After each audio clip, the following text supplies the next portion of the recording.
see what look on that she gets on her face.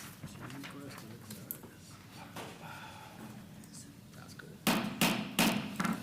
This time we'll call to order the September 15, 2025 meeting of the City of Clearwater Community Redevelopment Agency. This time we'll move to item 2.1 on the agenda.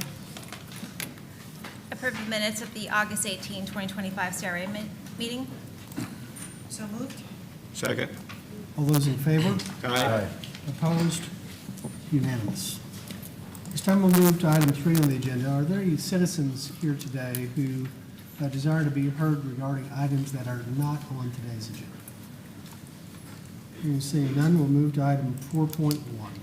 Approve a 3-year interlocal agreement between the Community Redevelopment Agency and the City of Clearwater to provide CRA increment funding to underwrite the cost of additional community policing services in the downtown CRA boundaries and authorize the appropriate officials to execute same. Good afternoon, CRA trustees. Ann Lopez, CRA Assistant Director. Since 2008, the CRA has had a strong partnership with the Clearwater Police Department, working side by side to enhance our community policing in our downtown CRA. This collaboration has been key in addressing quality of life issues while building meaningful connections with residents and businesses. Annually, the board would approve an interlocal agreement to provide funding for 2 Clearwater police officers. We are recommending moving to a 3-year interlocal agreement to provide consistency, help with future long-term planning, and still maintain the flexibility to amend as needed through the 3 years. What makes this partnership so successful is the level of engagement and trust that has been developed between the police department, the CRA staff, and the community that we serve. The officers are consistent, approachable, and dedicated to supporting the goals of the CRA and the city. I would like to thank Sergeants Campbell and Richmond and the downtown community policing team for their continued support of our downtown CRA. And I have Major Burnside here, and we're happy to answer any questions. Is there anyone here from the public today that desires to speak to this agenda?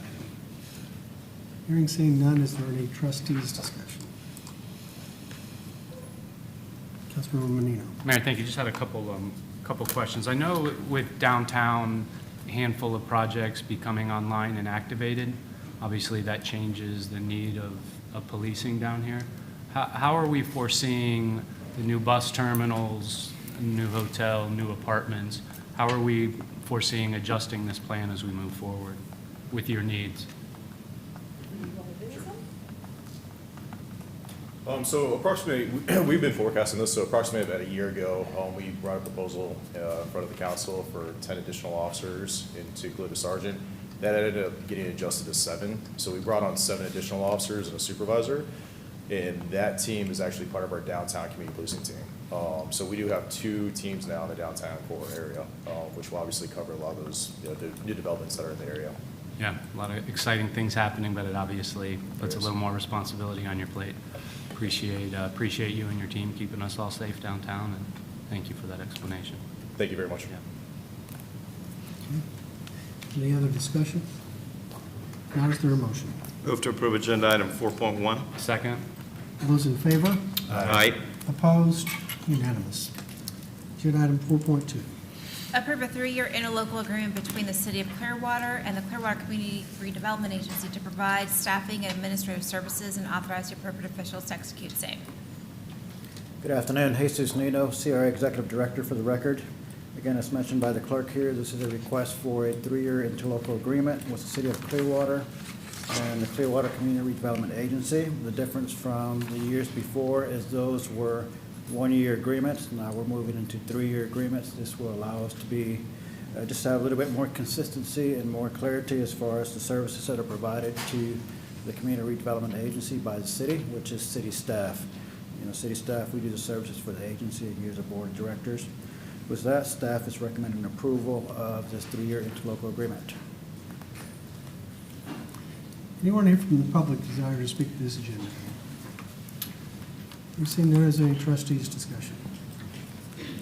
If not, is there a motion? Move to approve agenda item 4.2. Second. All those in favor? Aye. Opposed? Unanimous. Agenda item 4.3. Approve funding in the amount not to exceed $15,000 for the purchase and implementation of the downtown CRA Officers E-Bike Program.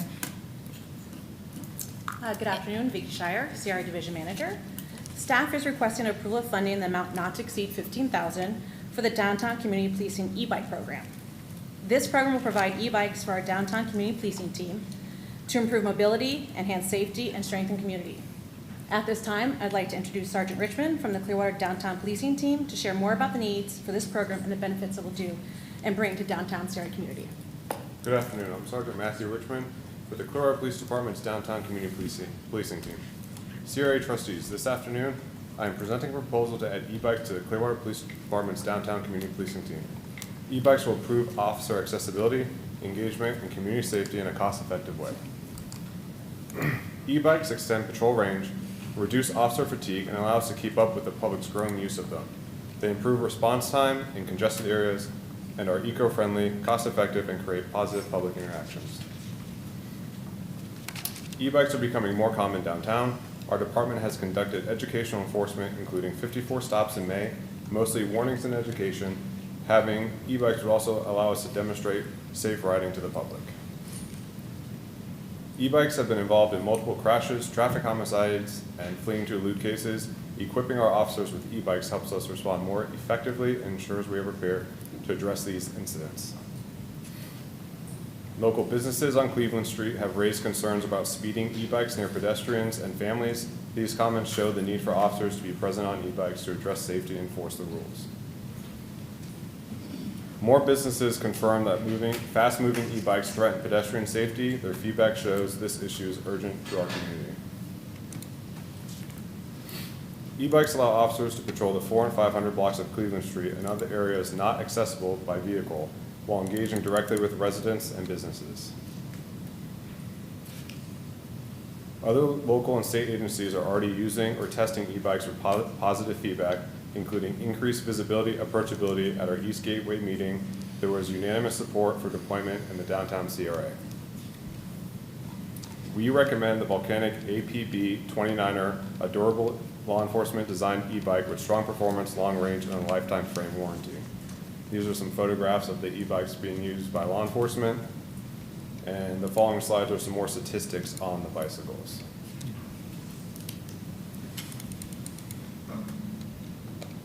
In closing, the proposed e-bike program provides a modern, cost-effective, and sustainable way to improve community policing. E-bikes will expand our patrol capabilities, address community concerns, and strengthen the connection between officers and the public. With an estimated investment of $15,000, this program represents a significant step forward in innovative policing for our downtown community policing team. We respectfully request your support in moving this initiative forward. Thank you for your time and consideration. I'm happy to answer any questions you may have. Is there anyone here from the public today that desires to speak to this agenda item? Hearing seeing none, is there any trustees' discussion? Councilmember Cotton. Yeah, I just have a quick question. I think it's a great idea, wonderful presentation, but $15,000 for a $5,000 bike to also include trainings and helmets. How many bikes are we getting? 3. We are going to get 3, so the 15 will go towards that. Is that going to be enough for the guys and girls on your unit? Well, there's currently 2 officers assigned to the CRA. Okay. So it would cover them and allow for a spare An or for a additional. supervisor to. Perfect. All right, good. Just wanted to make sure you guys had enough. Any other discussion? Vice Mayor? When I read this, I was very pleased. It's very proactive. You're looking at the future needs as downtown continues to succeed. It provides, really importantly in my mind, the maneuverability you're going to need. And it also allows you to be accessible from everyone's point of view. So I thank you, and I look forward to seeing you guys on these bikes. Councilmember Albany. Okay, so I'm looking at the bike and the specs on it. 4,500 seems to me to be a lot for an electric bike, but are there any additional, because it's for police, do you have like lights and a siren and all that stuff on there or what? Yeah, so this package comes with all that. Oh, it does, So okay. it will come with a bag, the lights, and everything that the bike would need to be equipped with for law Okay, enforcement. all right. Very good, that's it. Any other discussion? If not, is there a motion? Yes, there is. Motion to approve agenda item 4.3. Second. All those in favor? Aye. Opposed? Unanimous. Thank you. Thank you. Agenda item 4.4. Approve the fiscal year 2025-2026 Downtown Clearwater Community Redevelopment Area Budget and adopt Resolution 25-02. Good afternoon, trustees. Ann Lopez, CRA Assistant Director.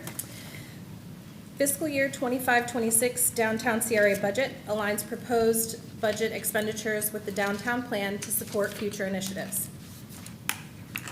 For this upcoming year, tax increment revenue is projected at $6,505,676, which is an increase of $419,000 from last year.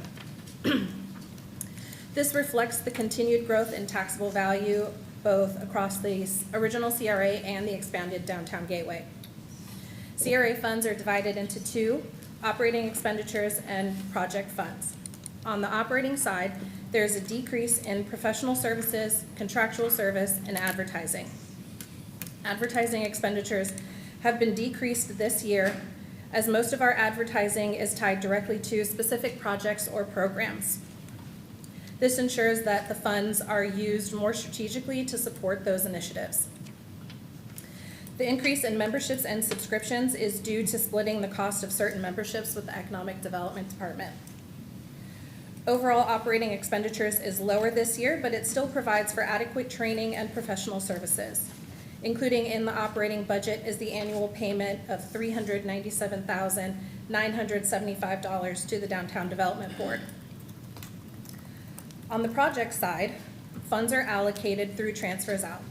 This includes $1.1 million for the interlocal agreement with the CRA and the city to cover salaries, benefits, and support services for CRA operations. These are split between the downtown and North Greenwood CRA.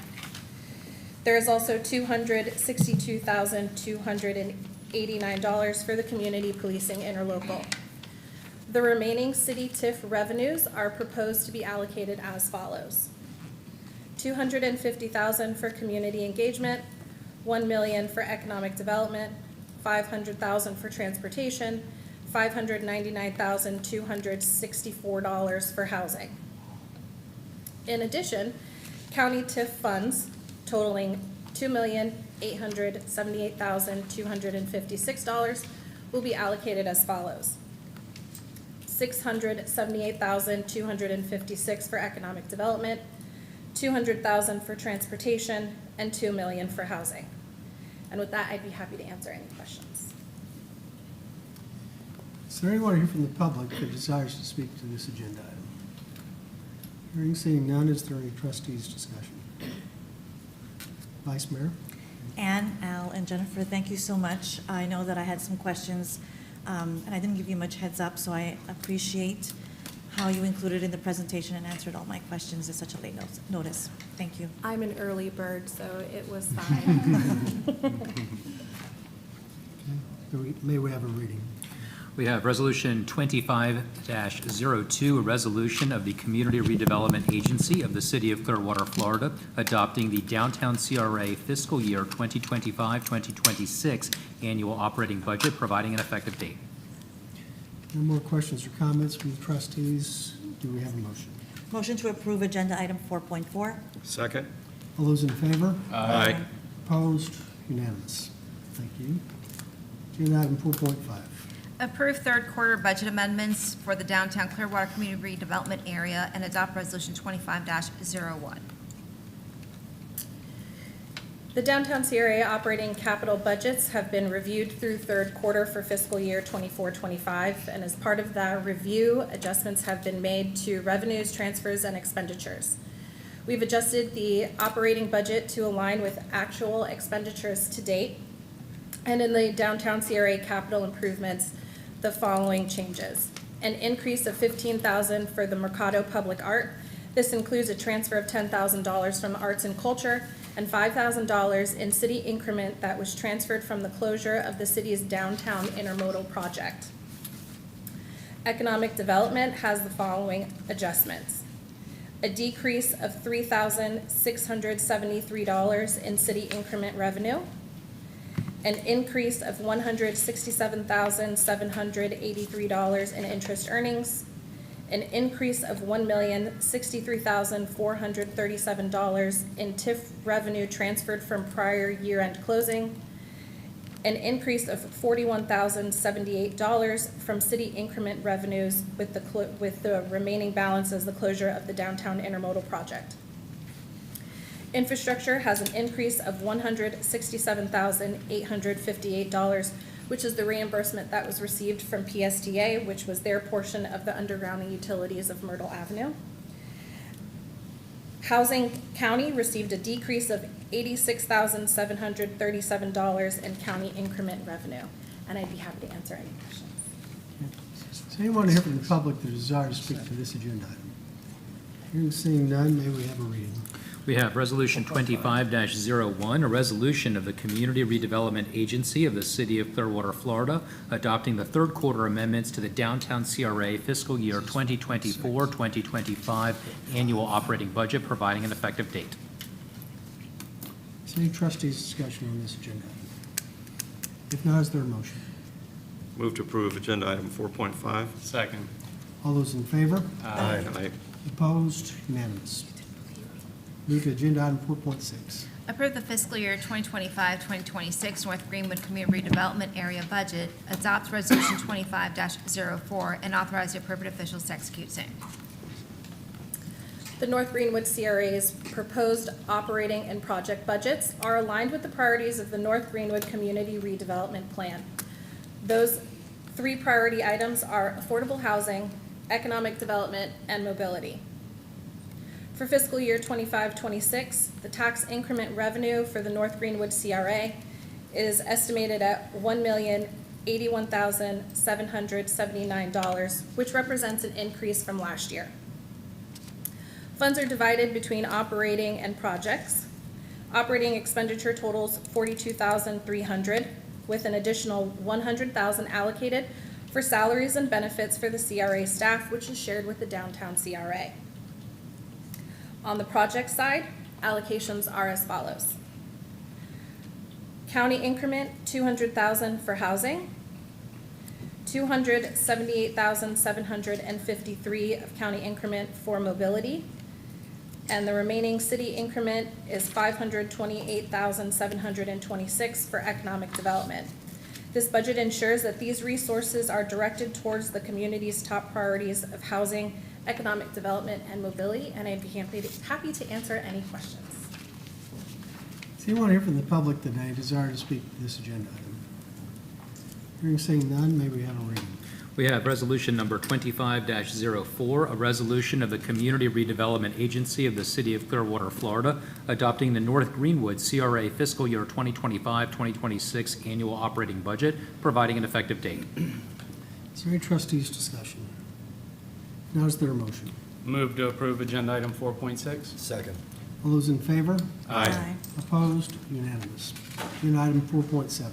Approve the third quarter budget amendments to the fiscal year 2024-2025 North Greenwood Community Redevelopment Agency budget and adopt Resolution 25-03.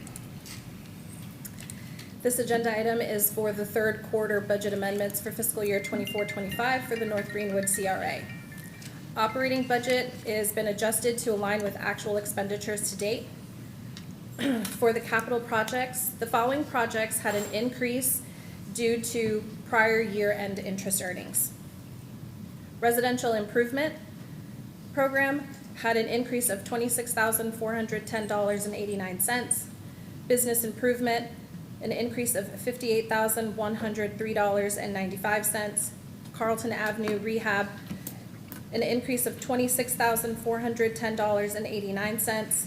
Public Infrastructure, an increase of $36,975.24. Public Art and Culture, an increase of $10,564.35. And Mobility City, an increase of $67,603. Mobility County had a decrease of $12,936, which is a decrease due to the reduction in county increment received. An Economic Development City received an increase of $112,200.46 in increment revenue transferred from prior year-end closing, and I'd be happy to answer any questions. I want to hear from the public desire to speak to this agenda item. Hearing seeing none, may we have a reading? We have Resolution 25-03, a resolution of the Community Redevelopment Agency of the City of Clearwater, Florida, adopting the third quarter amendments to the, is it 2503? Yep, adopting the third quarter amendments to the North Greenwood CRA fiscal year 2024-2025 annual operating budget, providing an effective date. Any trustees' discussion on this agenda item? Now is there a motion? Motion to approve agenda item 4.7. Second. All those in favor? Aye. Opposed? Unanimous. Thank you. Agenda item 4.8. Downtown revitalization.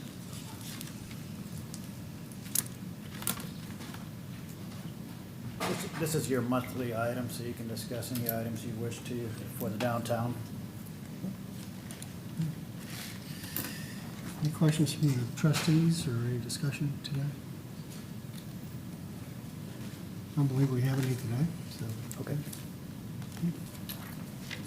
Anything you would like to report? Or the So staff we have would like to director's report? support next, yes. Okay, very good. That was your standard downtown item. to discuss. We'll move to item 5 next. Old business items, I don't believe we have any today, so we'll move to item 6, director's report.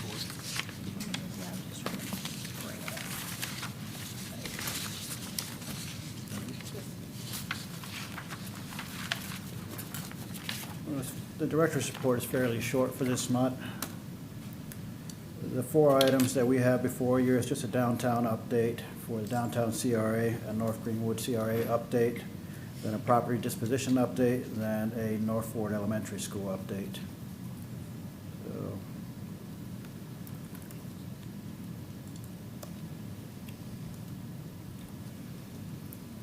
as far as the downtown, we do have a new product that was put together by the Public Communications Department. This is the Detour de Clearwater.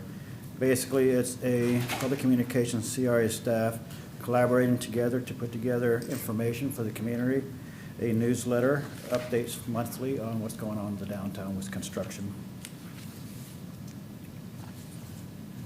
And for our next monthly meeting, we have invited Pinellas County's Corey McCaster. He's with the Pinellas County Economic Development.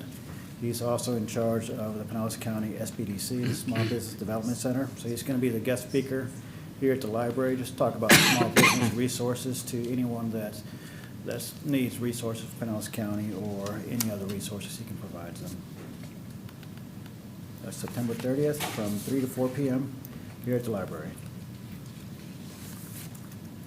As far as North Greenwood, the updates there is that the CAC is becoming very active out there, so they're getting pretty involved in the details on what's going on within the department and the community development area of the North Greenwood area. So those meetings are becoming very productive. I think they've met maybe 6 times now. With property disposition, that's an ongoing effort with economic development staff and CRA staff, led by Mr. Phil Kirkpatrick from the economic development staff. So there's a lot of properties that have already been advertised, and those are in the queue of being evaluated or being scheduled to come before City Council or the CRA trustees.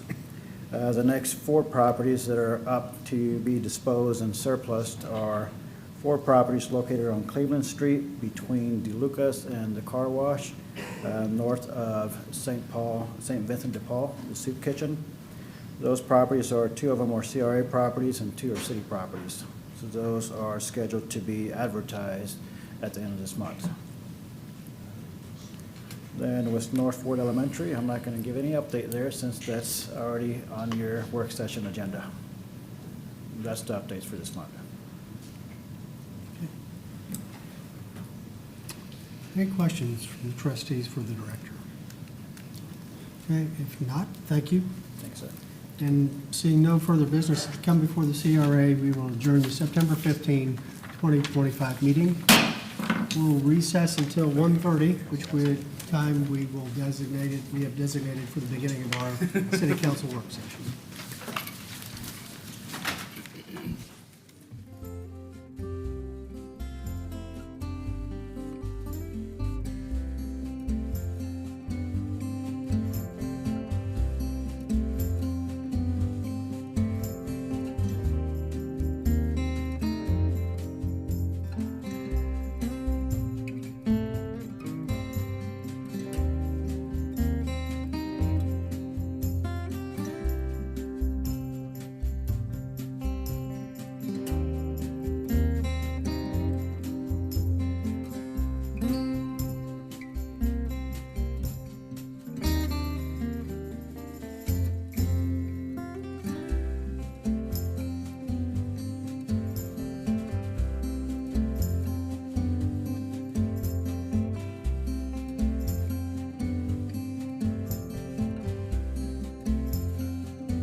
time we'll call to order the September 15, 2025 work session of the Clearwater City Council.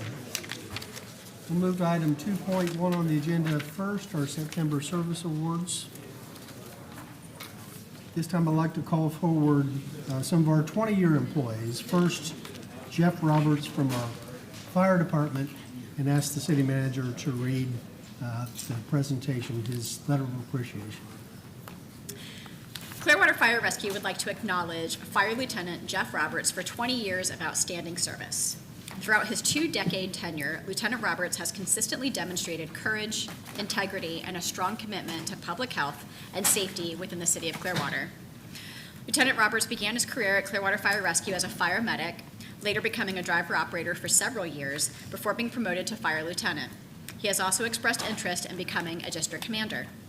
Lieutenant Roberts' role as fire officer has been marked by skill, leadership, and reliability on the fire grounds and within the fire stations. Beyond his daily duties, Lieutenant Roberts is a dedicated member of the Pinellas County Technical Rescue Team, where he has contributed his expertise to some of the most challenging and complex rescue operations. Lieutenant Roberts' service on the Marine Response Team further reflects his dedication to protecting lives both on land and on water. Lieutenant Roberts' dedication and steady presence have made him a vital member of Clearwater Fire Rescue and a reliable partner for his fellow firefighters. With 20 years of service under his belt, his character, commitment, and passion for helping others are clear. Thank you, Lieutenant Roberts, for your steadfast dedication, professionalism, and the lasting contributions you have made throughout your years of service. Your commitment to superior public service and high-performing government have truly helped make Clearwater thrive. It has been an honor to work alongside you, and we look forward to many more years with your leadership. Thank you. Congratulations. Thank you for your service. Congratulations. Watch your step. Yes, sir. Thank you for your service. Thank you, sir. I appreciate it. Congratulations. Thank you so much. Thank you for your step. Thank you very much.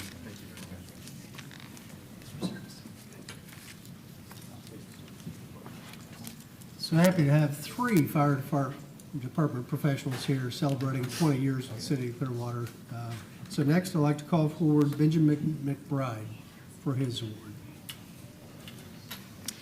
Clearwater Fire Rescue would like to recognize District Commander Benjamin McBride for his 20 years of dedicated service, exceptional leadership, and unwavering commitment to the safety and well-being of Clearwater community.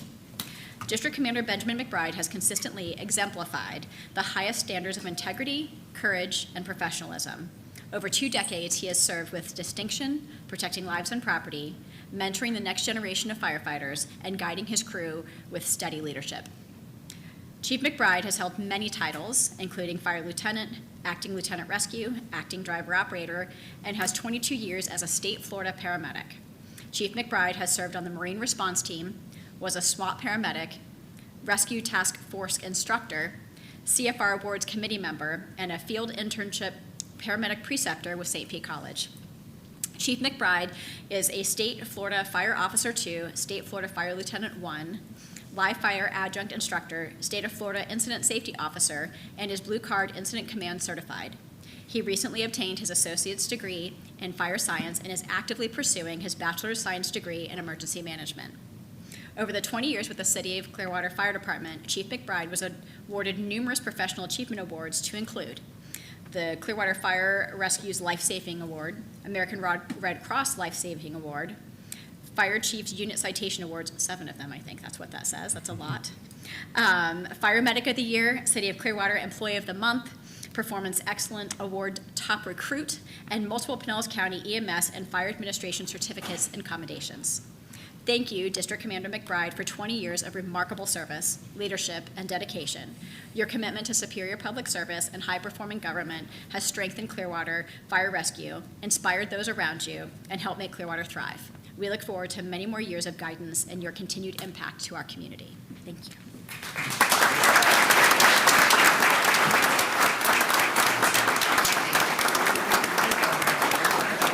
Congratulations. Thank you for your service. Congratulations. Thank you for your service.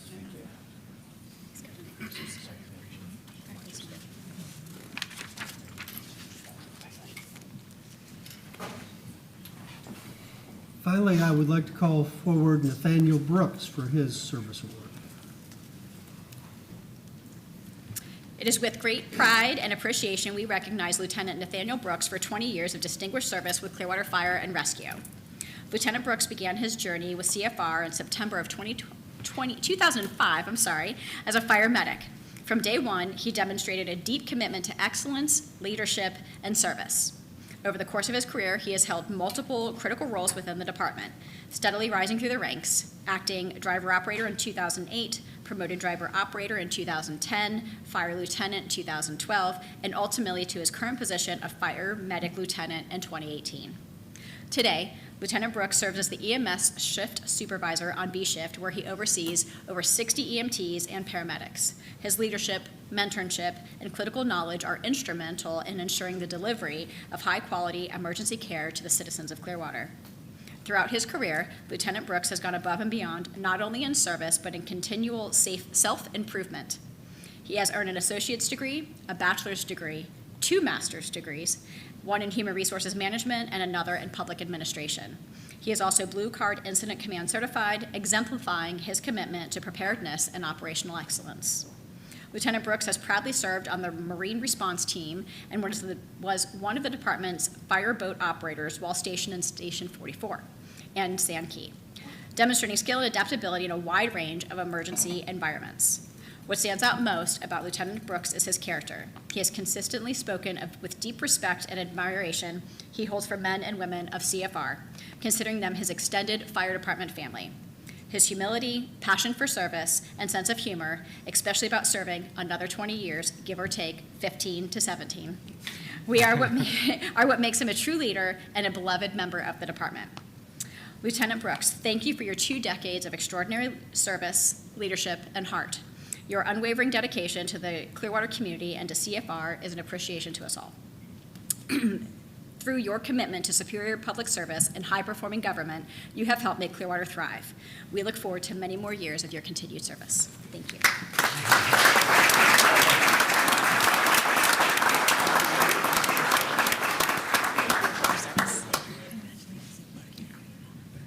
For your service.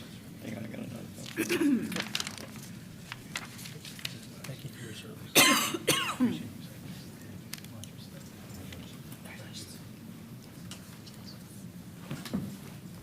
We're just so fortunate in this city to have these 3 gentlemen, not just being willing to serve the public, but being willing to serve the city of Clearwater for 20 years each. And so thank you and for your service and congratulations today.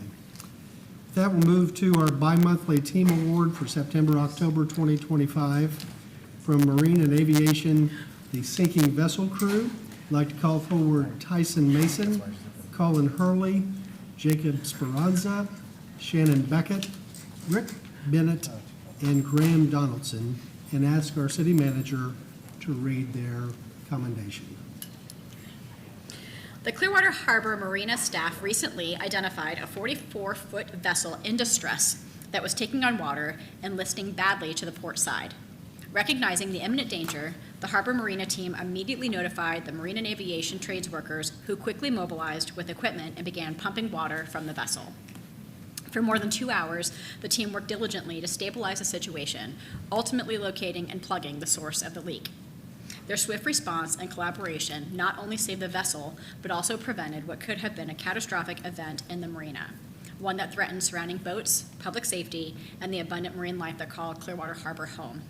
The incident reflects more than quick thinking. It showcases superior public service in action and the strength of a high-performing government working seamlessly to protect our community and the environment. By protecting our natural environment, safeguarding property, and maintaining a safe, vibrant marina, the Harbor Marina staff and Marine and Aviation trades workers embody what it means to make Clearwater thrive. Their dedication, teamwork, and can-do spirit keep Clearwater shining bright and beautiful from bay to beach. Thank you.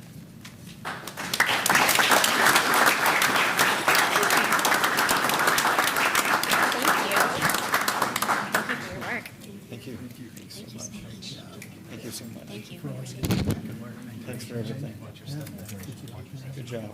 Congratulations. Thank you for all you did. Thank you for all you did, sir.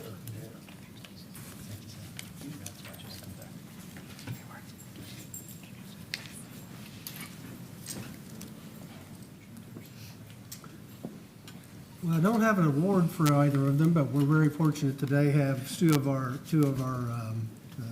Florida State Senators in attendance, and we greatly appreciate both of them. So first, to give us an end-of-session report, I'd like to go to item 2.2 on the agenda, and call forward our State Senator Ed Hooper.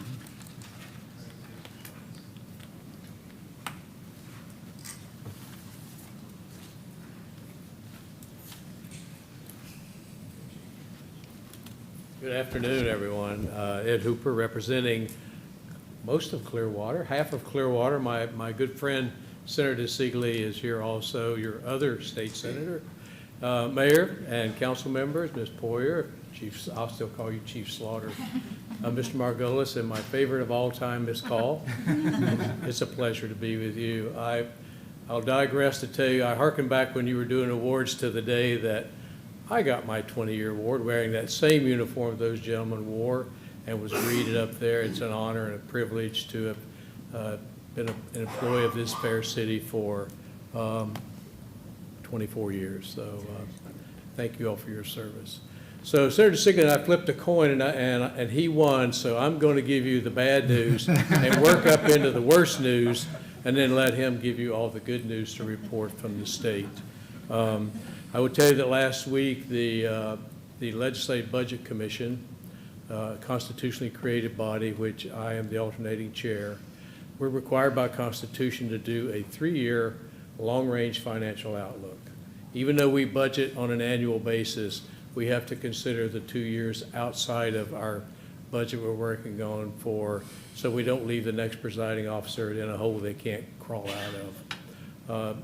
If there is good news that revenue has exceeded projections currently, and going into the next budget year, which we have already started working on, Wednesday we'll get all the budget requests from each of our state agencies to give them the bad news about thank you for your input, but you're not getting all this stuff. So, but this coming budget year, we go back to Tallahassee 3 weeks from today.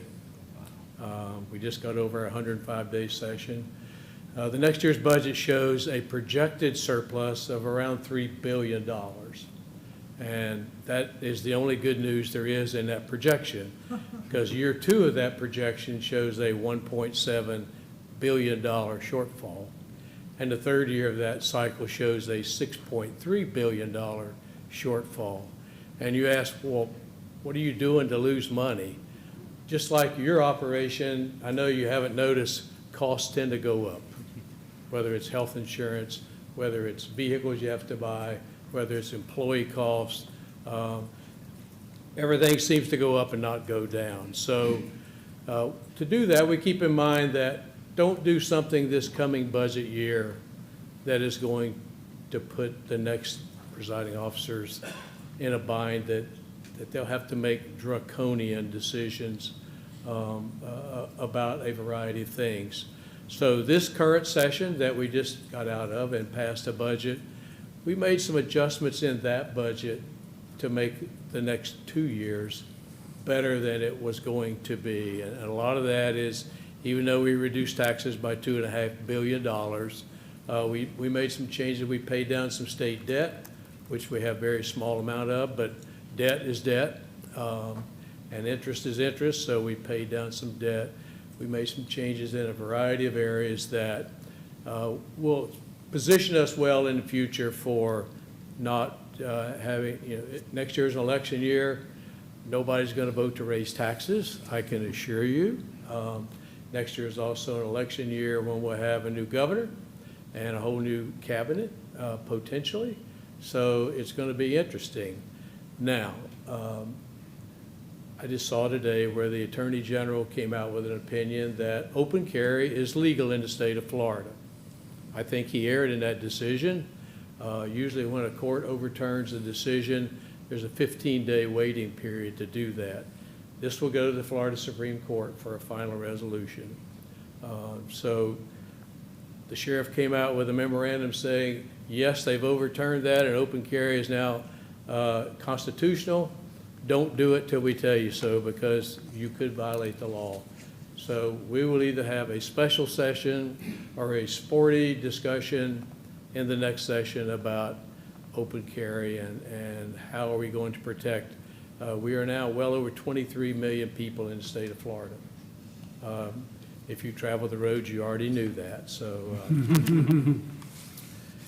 And there's been some slight discussion, I know you probably haven't noticed, about, let's see what we can do to punish local governments. As a Yes. product of local government, I can tell you that we ought to just leave you alone. All these people behind and watching on TV and that go to the polls, if you screw up, they'll take care of you. The state does not know best, I will assure you, and I think that with what the proposals are for, and I can tell you that we have seen nothing in any type of response of what we want to do to local government, how we want to make you spend your tax dollars, what programs we want you to cut out. We've seen nothing of that sort. The House is going back in 2 weeks for their select committee to start that process of debate on how are we going to, we have some in our governor's office that keep saying we're going to eliminate property taxes. I think you still want those guys in the white shirts that were back there when somebody's in need to come to their help, and certainly the fine officers in blue, we make sure that law and order is maintained. We are not going to eliminate property taxes. Just take that to the bank. There's been some discussion about changing the required local effort of your school tax portion. Almost every county is closing public schools today because of declining enrollment. Some counties are closing 3, 4, and 5 public schools because of declining enrollment. So maybe it's time to start looking at that portion of your property tax that goes to the school board as a way to reduce that burden. There's some discussion of those that have a homesteaded property may get some extra relief if the voters approve that. That has to go to the polls in 2026. So nothing can happen, I don't believe, from a legislative action that will impact you immediately. It's up to the citizens of the state of Florida to determine this is something we like or something we don't like.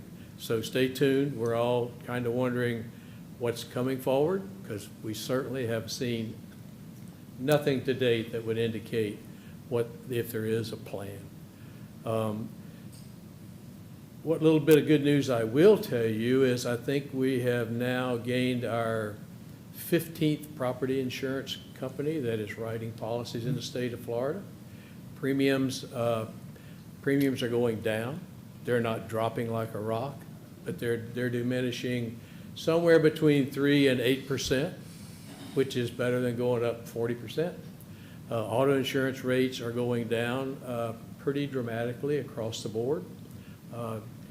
Most of that's based on some actions the legislature took 2 years ago to create a level playing field, that insurance companies weren't held hostage by the trial attorneys and the auto glass folks that were just like, hey, you want a free windshield?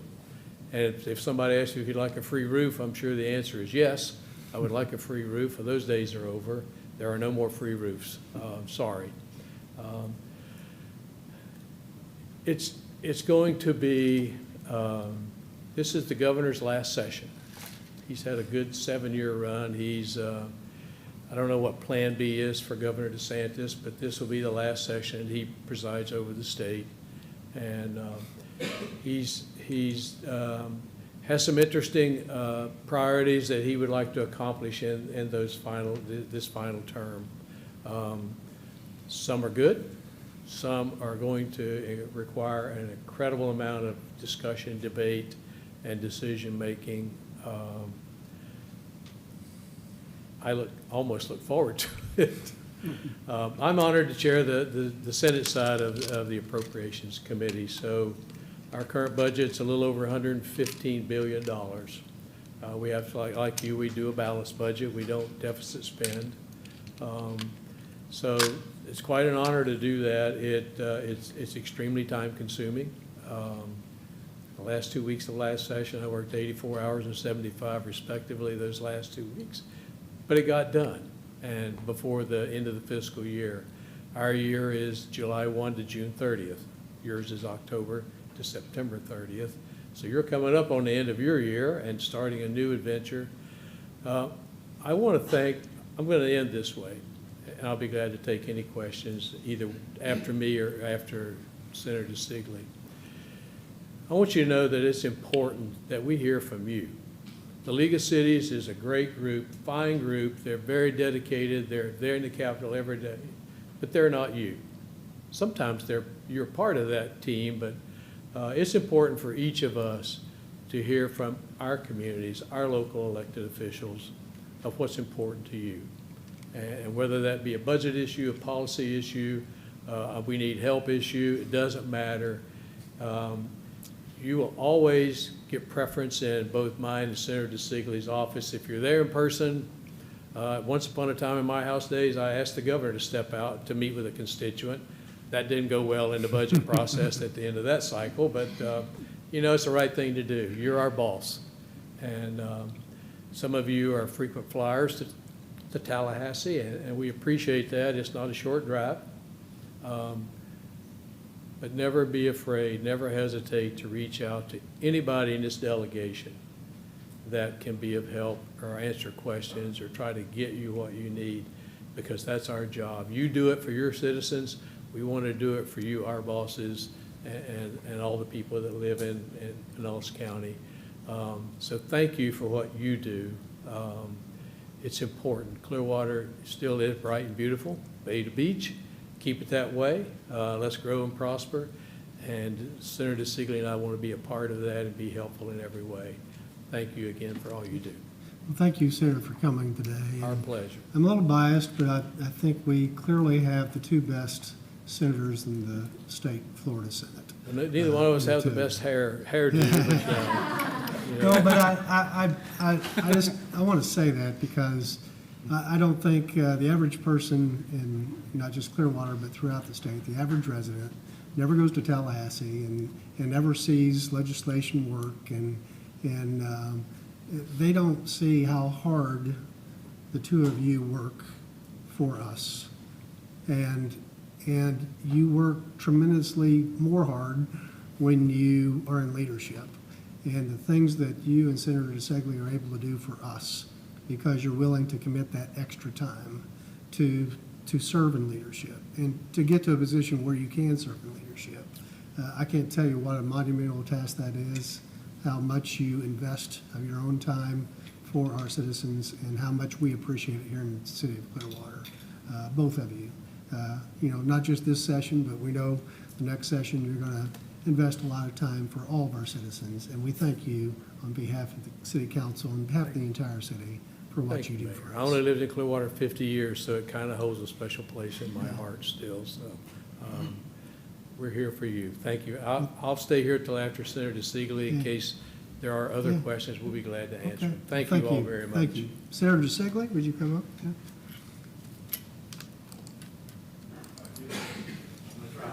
Yeah. Thank you, Mayor. Good to see everybody. It's a hard act to follow, but I will say I do have the better hair. I mean, there's no doubt about that. I'll kind of, what I want to do today, I want to kind of give you an update on the things I worked on. We worked very, very closely last legislative session, and then I'll go into some of my priorities when it comes to the appropriation piece of what I do. So I'm Nick DeSigley. I'm State Senator, District 18, which is Gulf to Bay South. I represent 20 municipalities in Pinellas County. Part of the reason why I have no hair. But two of the main policy areas that I tackled this year, one was Senate Bill 180, which was emergencies. Being a resident of Indian Rocks Beach and representing the entire coastal communities of Pinellas County, Northeast St. Petersburg, Shore Acres, Venetian Isles of Pinellas County, it's well documented that we had a very difficult 2024 hurricane season.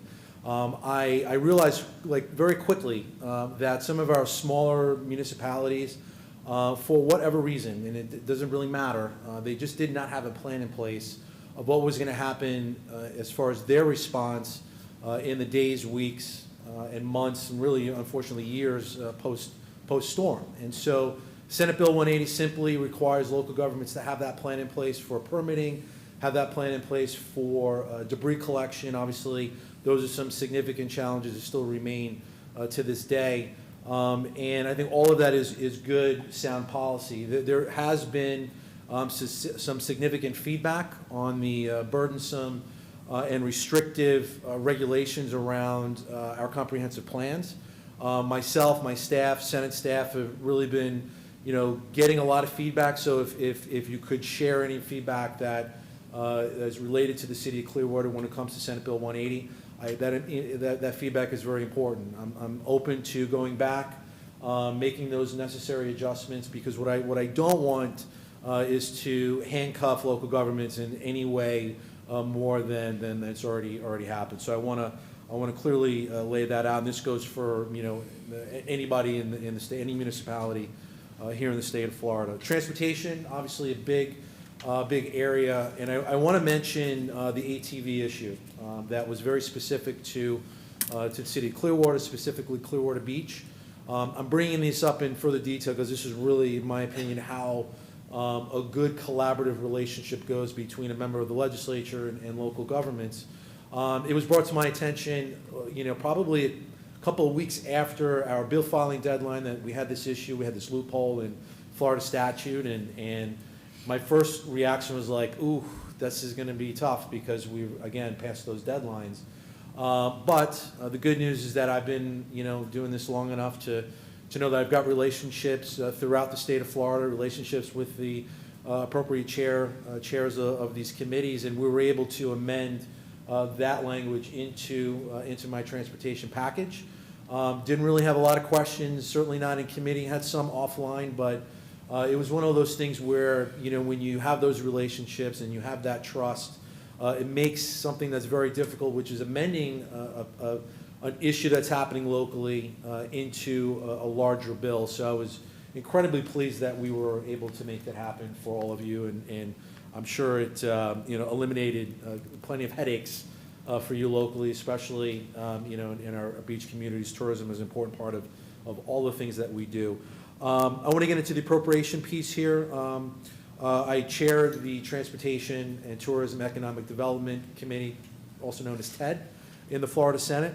And also, not only from a policy standpoint, but from an appropriation standpoint, after these hurricanes hit last year, I wanted to be laser focused on what we can do as a community to be more resilient. I mean, obviously, the magnitude of the damage of Hurricane Helene with the storm surge, and obviously through the incredible rain event and wind event through Milton, just really exposed, I think, the weaknesses that we have throughout our entire Pinellas County community and really throughout the entire state of Florida. So some of those highlights, obviously I was able to secure a seawall for the city of Clearwater, $3 million. We had the North Beach Stormwater project at $3 million. Clearwater Marine Aquarium, we had funding for them. Shore Acres, which again is in that northeast St. Petersburg, we had a stormwater $1 million for them. Indian Rocks Beach, where I live, Aqua Fence for City Hall, which was flooded, still operating out of trailers. And then speaking of trailers, Treasure Island, we were able to begin that appropriation process so their fire station can get out of a trailer. That was about $1.5 million in Treasure Island. So I bring those things up because, again, as we get ready for the 2026 session, please do not hesitate to let me know what you all need, what the city needs from an infrastructure standpoint, certainly from a policy standpoint. Those conversations and is just incredibly important for not only myself and Chair Hooper to be successful, but for all of us to be successful. I'll briefly touch on the 2026, what to look for. Senator Hooper, certainly touched on that. Property taxes is going to be a big hot topic item. Like he had mentioned, we don't have any set plan or direction we're going in. The Senate doesn't have a separate committee to discuss property taxes, but it's going to be a conversation that I think is going to be well reported throughout the legislative session. So again, any data that you all have is when it comes to how property taxes impacts your budget, the number of homesteaded properties, just all the information that you can provide me and my and my staff is going to go a long way so that we can identify how this really is going to impact the city of Clearwater at the local level. Obviously, redistricting is going to be another hot topic item. It's kind of in the weeds, but it's going to have a significant impact in certainly the congressional makeup moving forward to 2026 and beyond. And really, again, I'm going to continue being laser focused on resiliency, laser focused on what Pinellas County needs from all of the things that we just discussed. I feel like my work in this space has just started. We've got a long way to go. Things like that don't get fixed overnight. And it's certainly my hope and prayer that we get done in 60 days. So if you're at church on the weekends, if you're wondering about what to pray for, please pray that we get done on time and in 60 days. And really quick, I want to thank Senator Hooper for his leadership. He mentioned an extra 45 days. Doesn't really sound like a lot, but when you're in that Capitol for 15, sometimes 20 hours, 7 days a week, and do that 2 weeks in a row, it doesn't just impact Senator Hooper, it impacts his family and his commitments back home. So I just want to thank him and really the rest of the delegation for their commitment to Pinellas County, to the city of Clearwater. And it's truly an honor to serve this part of our county. It's an honor to know each and every one of you. I value our friendship and relationships very in a significant way, and I look forward to working with you, all of you, as we prepare for the 2026 legislative session. So certainly I'm happy to answer any questions, and I'm sure Chair Hooper would be happy to answer any as well. So thank you for having me today. First, thank you again, Senator, for going really above and beyond. I want the public to know how far both you and Senator Hooper go above and beyond to help our city, our region. You both really put in extra work, and we appreciate that. With that, any questions from the council? No, just comments. Yeah, Councilmember Menino. We're all probably going to share the same words, but the mayor said it best when he said we are truly blessed in our region to have the leadership in Tallahassee with you and Mr. Hooper and the rest of the delegation. Your concern is authentic for our community and relationship building. You wear that on your sleeve every single day, and we are truly blessed to have the whole team representing us, not only in Clearwater, but the region. We are a stronger city and a stronger community because of the leadership of the delegation and the team. We did throw that one at you a little bit late on the beach. I think most people probably would have hung up the phone and said, good luck with that one, but you didn't. You rolled up your sleeves. You said, tell me more, tell me what I can do, what I need to do, and how I can help. You didn't stop there. You got it done. So we greatly appreciate that. We know you have a team that you would credit that to, not just yourself. So we appreciate all the work that not just yourself, but Senator Hooper to put in to make our community safer, stronger, and more resilient. Thank you. Councilmember Cotton, did you have something?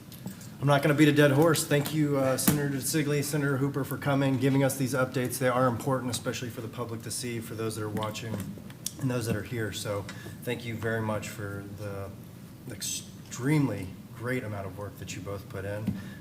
And I'll be praying for you going up to this next session. So be praying for that 60 days. Anyone else? Councilmember Overton? I look forward to seeing you next session up in Tallahassee, so we'll have a good contingent up there, I'm sure, talking to you both. Thank you. I echo everything that has been said. Thank you. Thank you both again for coming today. It means a lot to not just the city council, but the city of Clearwater for you to be here today. Thank you. Thank you, Mayor. Thank you all. Appreciate it. With that, we'll move to item 2.4 on the agenda. Clearwater delegation visit to Nagano, Japan. Good afternoon, Mayor and Council. Amber Bryce, Arts and Cultural Affairs Manager. I'm here to give you a presentation about the highlights of our delegation trip to Nagano, Japan that we went on in July. I know we have a very long agenda, so I'll try to get through it really quick. And please feel free to cut me off and add your own commentary to some of these slides if you'd like. So a brief background of our sister city relationship. We've been sister cities with Nagano, Japan since 1959. It is one of the oldest in the U.S. and the second oldest in Florida by only 9 days after Miami. We've celebrated over 50 years of delegation visits and over 35 years of student and teacher exchanges. On our first day, we arrived in Nagano. And I think I can speak for everybody when I say they really rolled out the red carpet for us and made us feel really warm and welcome. They had a TV station that had a sign for us at the train station. They held up American flags and welcome signs. Then they took us to a traditional restaurant called a horigotatsu, which has a hole in the floor where your legs go, and we enjoyed some tempura. And then after that, we went to the Murakami Miso Factory, which is a huge distribution of miso all over the world, but their headquarters is based in Nagano. And we learned about the history, the various samples of miso. We got to tour the facilities. Of course, we couldn't take video or photo inside. And you can see we had kind of like a cheese tasting, but much saltier, of miso. And from there, we went to a citizen welcome dinner. They had a violinist who had visited Clearwater a couple times and performed. We all gave speeches. The mayor got to reunite with one of his friends. I forget the connection, but you could go into that if you wanted to. And our second day was the very, very packed day. So in the morning, we visited Kawanakajima Middle School. Also, very warm welcome. The students were waving at us when we pulled in. They had American flags and signs. We got to experience the school lunch, which is that photo off to the right. The students eat lunch in their classrooms, so we got to eat lunch with them. They're also responsible for cleaning their own school and their own classrooms, so that photo in the middle is Councilmember Cotton and ACM Slaughter helping the kids scrub the floors, which was very nice of them to do. After that, we visited City Hall. Mayor Ogiwara was greeting us when we got off the bus, shook everybody's hand, and then also, again, very warm welcome, made us feel like rock stars. All of the employees were standing in City Hall, clapping for us as we walk in. I was very surprised at kind of the pomp and circumstance of the whole thing. It was very, very formal. So poor Mr. Mayor had to give about 5 speeches back to back.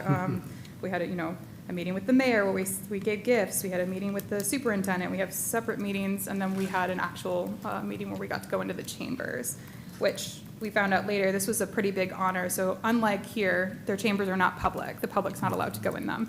Even our own liaison, who had worked in that building for 3 years, had never stepped foot into that chamber.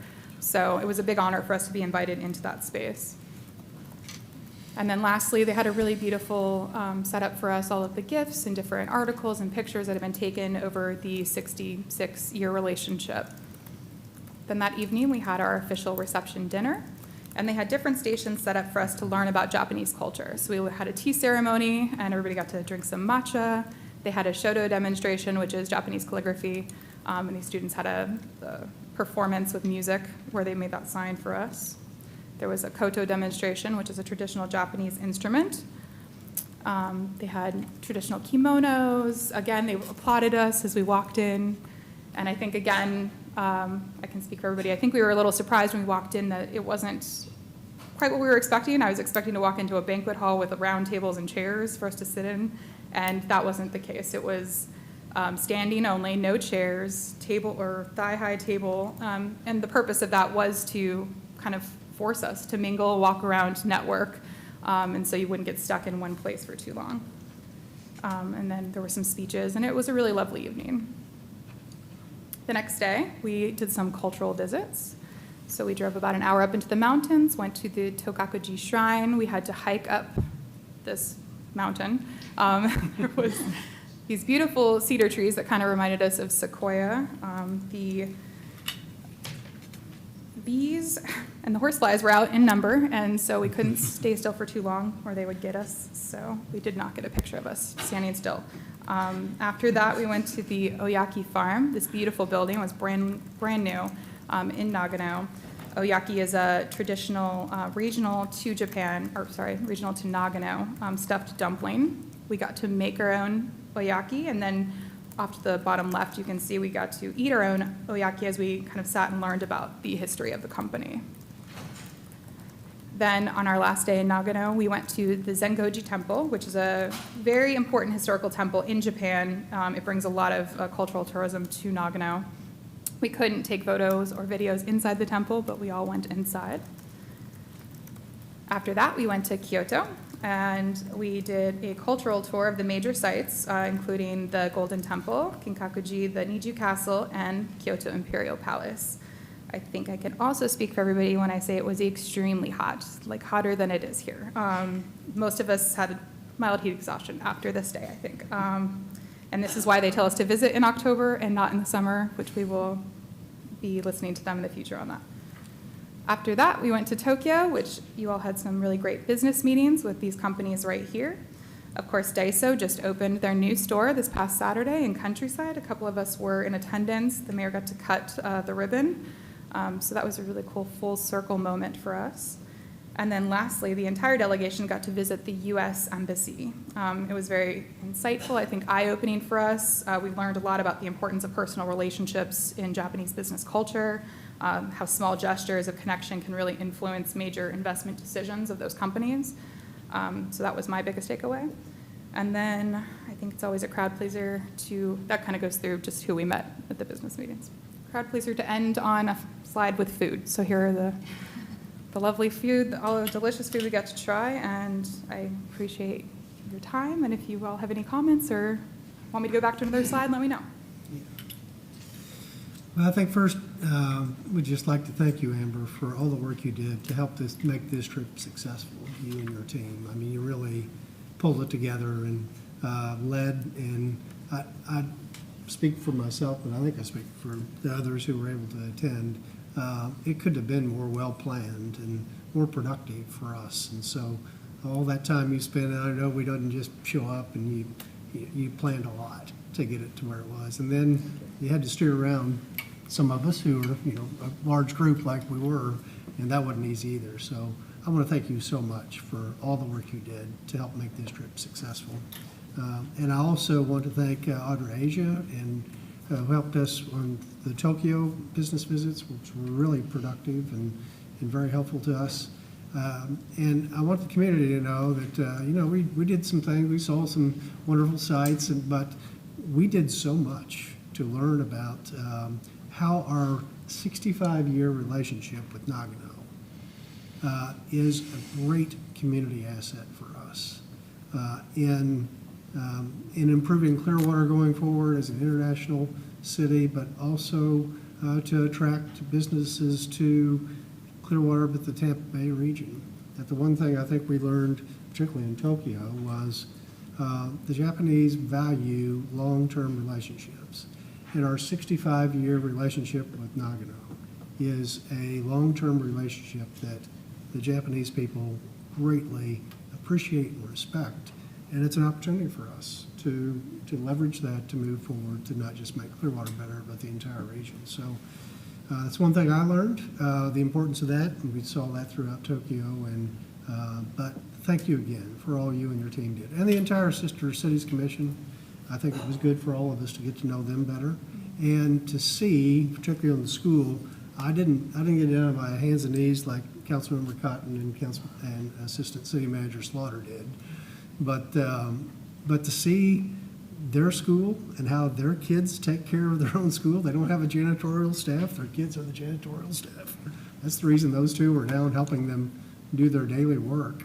To see the interaction of the students, which happens every year. The City Council doesn't go every year, but our kids come back and forth every year.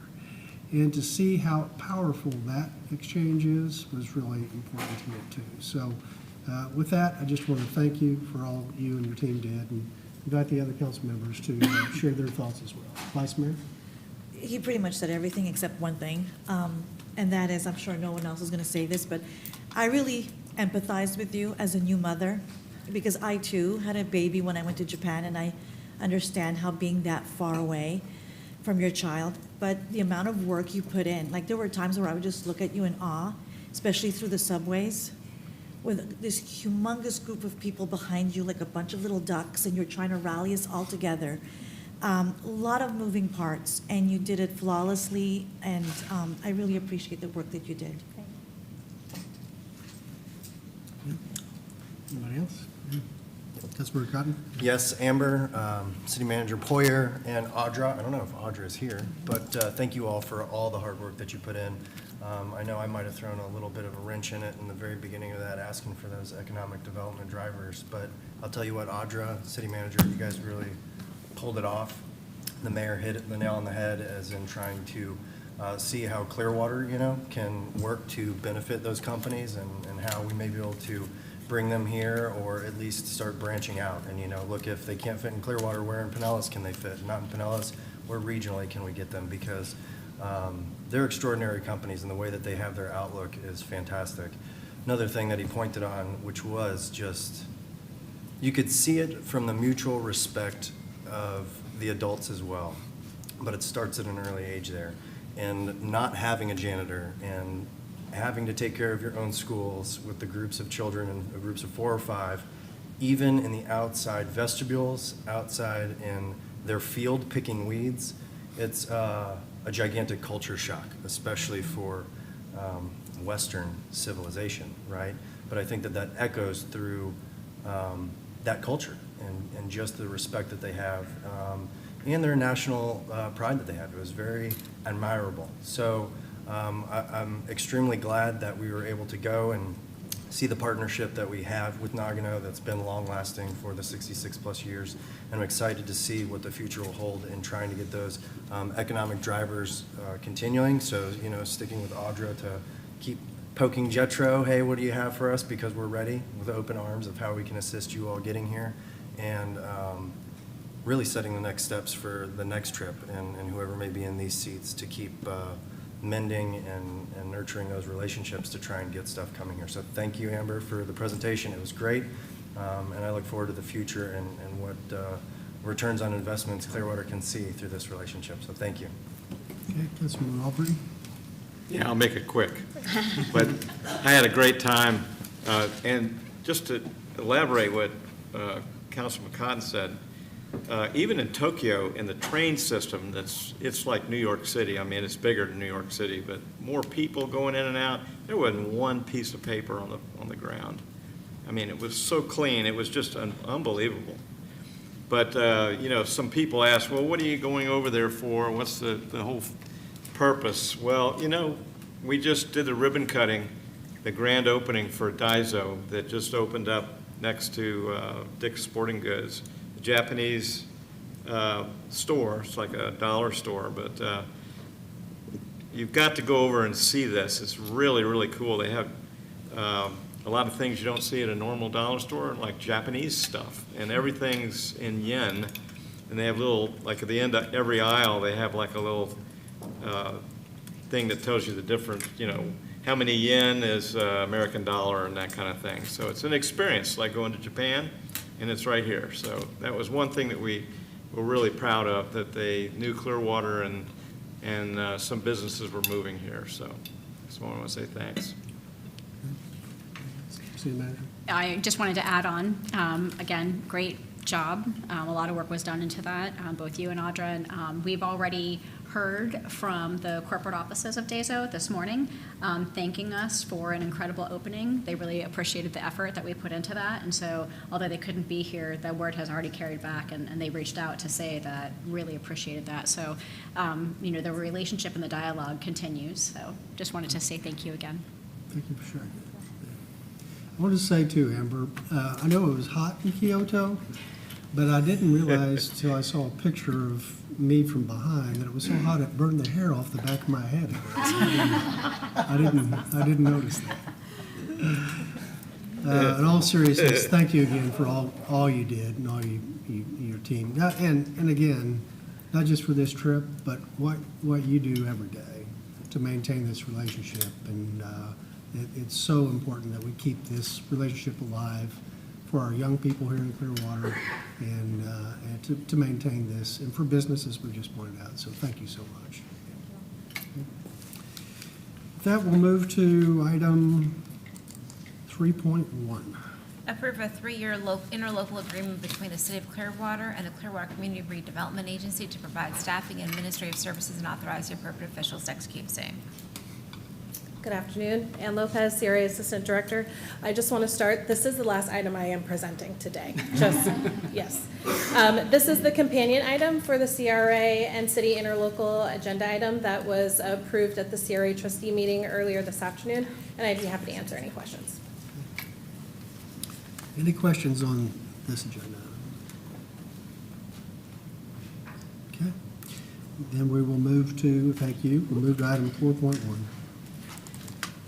Amend the city's fiscal year 2024-25 operating and capital improvement budgets at third quarter and pass ordinance 9851-25, 9852-25 on first reading. Good afternoon, Mayor and Council. Kayleen Castle, Budget Director. This is the third quarter and final budget review for fiscal year 24-25. This report reflects 9 months of activity, October through June, and also includes any council action to date. To summarize the report that was provided, in the general fund, revenues and expenditures are increased by $402,985. This includes an increase of $70,000 to the city attorney's office to account for unforeseen costs, an increase of $382,985 to police and fire supplemental pension. This brings the budget in line with both revenues and expenditures. An increase of $450,000 to the fire department. This is to cover emergency overtime costs from storm response earlier this year, and also to cover some retirement payouts. There is a decrease of $500,000 to Parks and Recreation expenditures, and this is a reduction to Pier 60 operating costs due to closure of the Pier 60 for the majority of this year from storm damage. At third quarter, we try to true up revenues to actual for the year. This report reflects amendments to various revenues, which net a revenue surplus of $705,453. And this amount is used to reduce the use of reserves that was approved earlier this year. Adjusted for all items in this report, the general fund reserves are approximately $60.9 million, or 27.2% of the proposed fiscal year 25-26 general fund expenditure budget, and this exceeds our minimum reserve requirement by $41.9 million at third quarter. In the gas fund, interfund transfers are increased by $1,264,959. This represents the increase in the gas dividend payment to the general fund. In addition, gas revenues are amended by an increase of $725,000 for the sale of property in Pasco County, and also a decrease of $5 million in PGA revenues due to market adjustments in the rate. An allocation of $5,539,959 of gas fund reserves is necessary to offset the net of revenue and expenditure amendments. In the Marine Fund, revenues and expenditures are decreased by $2 million to fuel sales and offset by decrease to fuel purchases, and this is due to closure of the marina for construction. In the Parking Fund, amendments reflect a decrease of $1 million to parking revenue, and this is again from closures of parking lots from damage, or for Helene storm damage recovery. This reduction is offset by an allocation from fund reserves also necessary to balance the budget. In the Capital Improvement Fund, a net increase of $6,048,461 is reflected at third quarter. This includes the following amendments, which have all been previously approved by you. An increase of $2,670,554 in lease purchase revenue to the motorized equipment replacement project. An increase of $1,523,634 in the motorized equipment purchase project, and $377,788 in grant revenue from FDOT, and $94,447 in reimbursement revenue, and this amendment is for the apron relayment project at the air park. Other significant amendments to capital projects in this report include an increase of $193,642 in property owner share revenues in the Pinellas New Mains and Pasco Line Relocation Project, both gas projects. A decrease of $25,772 in lease purchase budget. This closes the Parks and Rec Vehicle Addition Project. An increase of $400,000 in Arts and Cultural Affairs Project, and this represents revenues transferred from other projects from other capital projects for the 1% art that we budget on capital projects. And an increase of $800,000 is transferred from the general fund to create a landscape renovation and repairs project. In the Special Program Fund, we are recognizing an increase of $1,658,772 at third quarter, and significant amendments in the Special Program Fund include an increase of $54,283 in public safety grant and/or governmental revenues and police projects, an increase of $421,714 in contractual service revenue for police extra duty, $482,503 is recognized from the Pinellas County School Board for school resource officers for the fiscal year 25-26, and also some outside duty. We're recognizing the revenue we've received. 87,000, we have an increase of $87,581 in fines and court proceeds for public safety programs and the tree replacement program. $47,717 in special events revenues received from Sea Blues. And finally, there's a total of $532,183 that we're transferring between special programs. I'd be happy to answer any questions you have.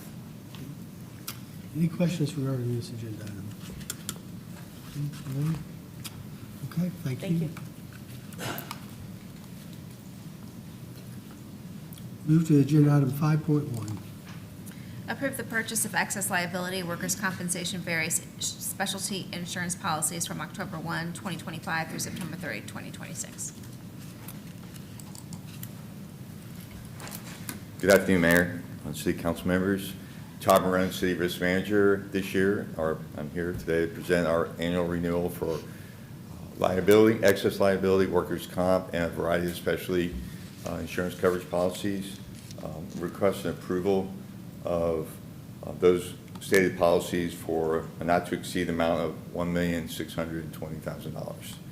One quick note is our renewal this year for workers' comp and liability were reduction in rates, and it's a reflection of very good policy renewal for the city.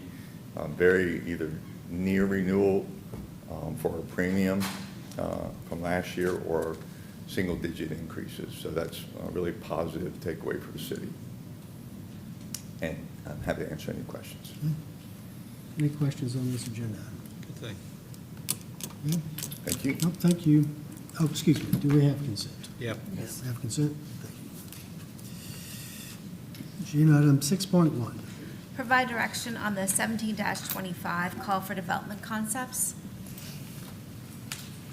Good afternoon, Jesus Nino, CRA Department Director.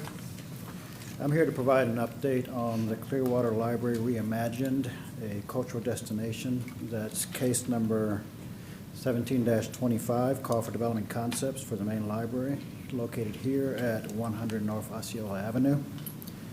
Today, I'm not going to give a full presentation. That's going to take place at your next meeting of September 18th, 2025. At that time, I'll provide a detailed presentation, verbal presentation, and representatives of the top-ranked proposals will also be available.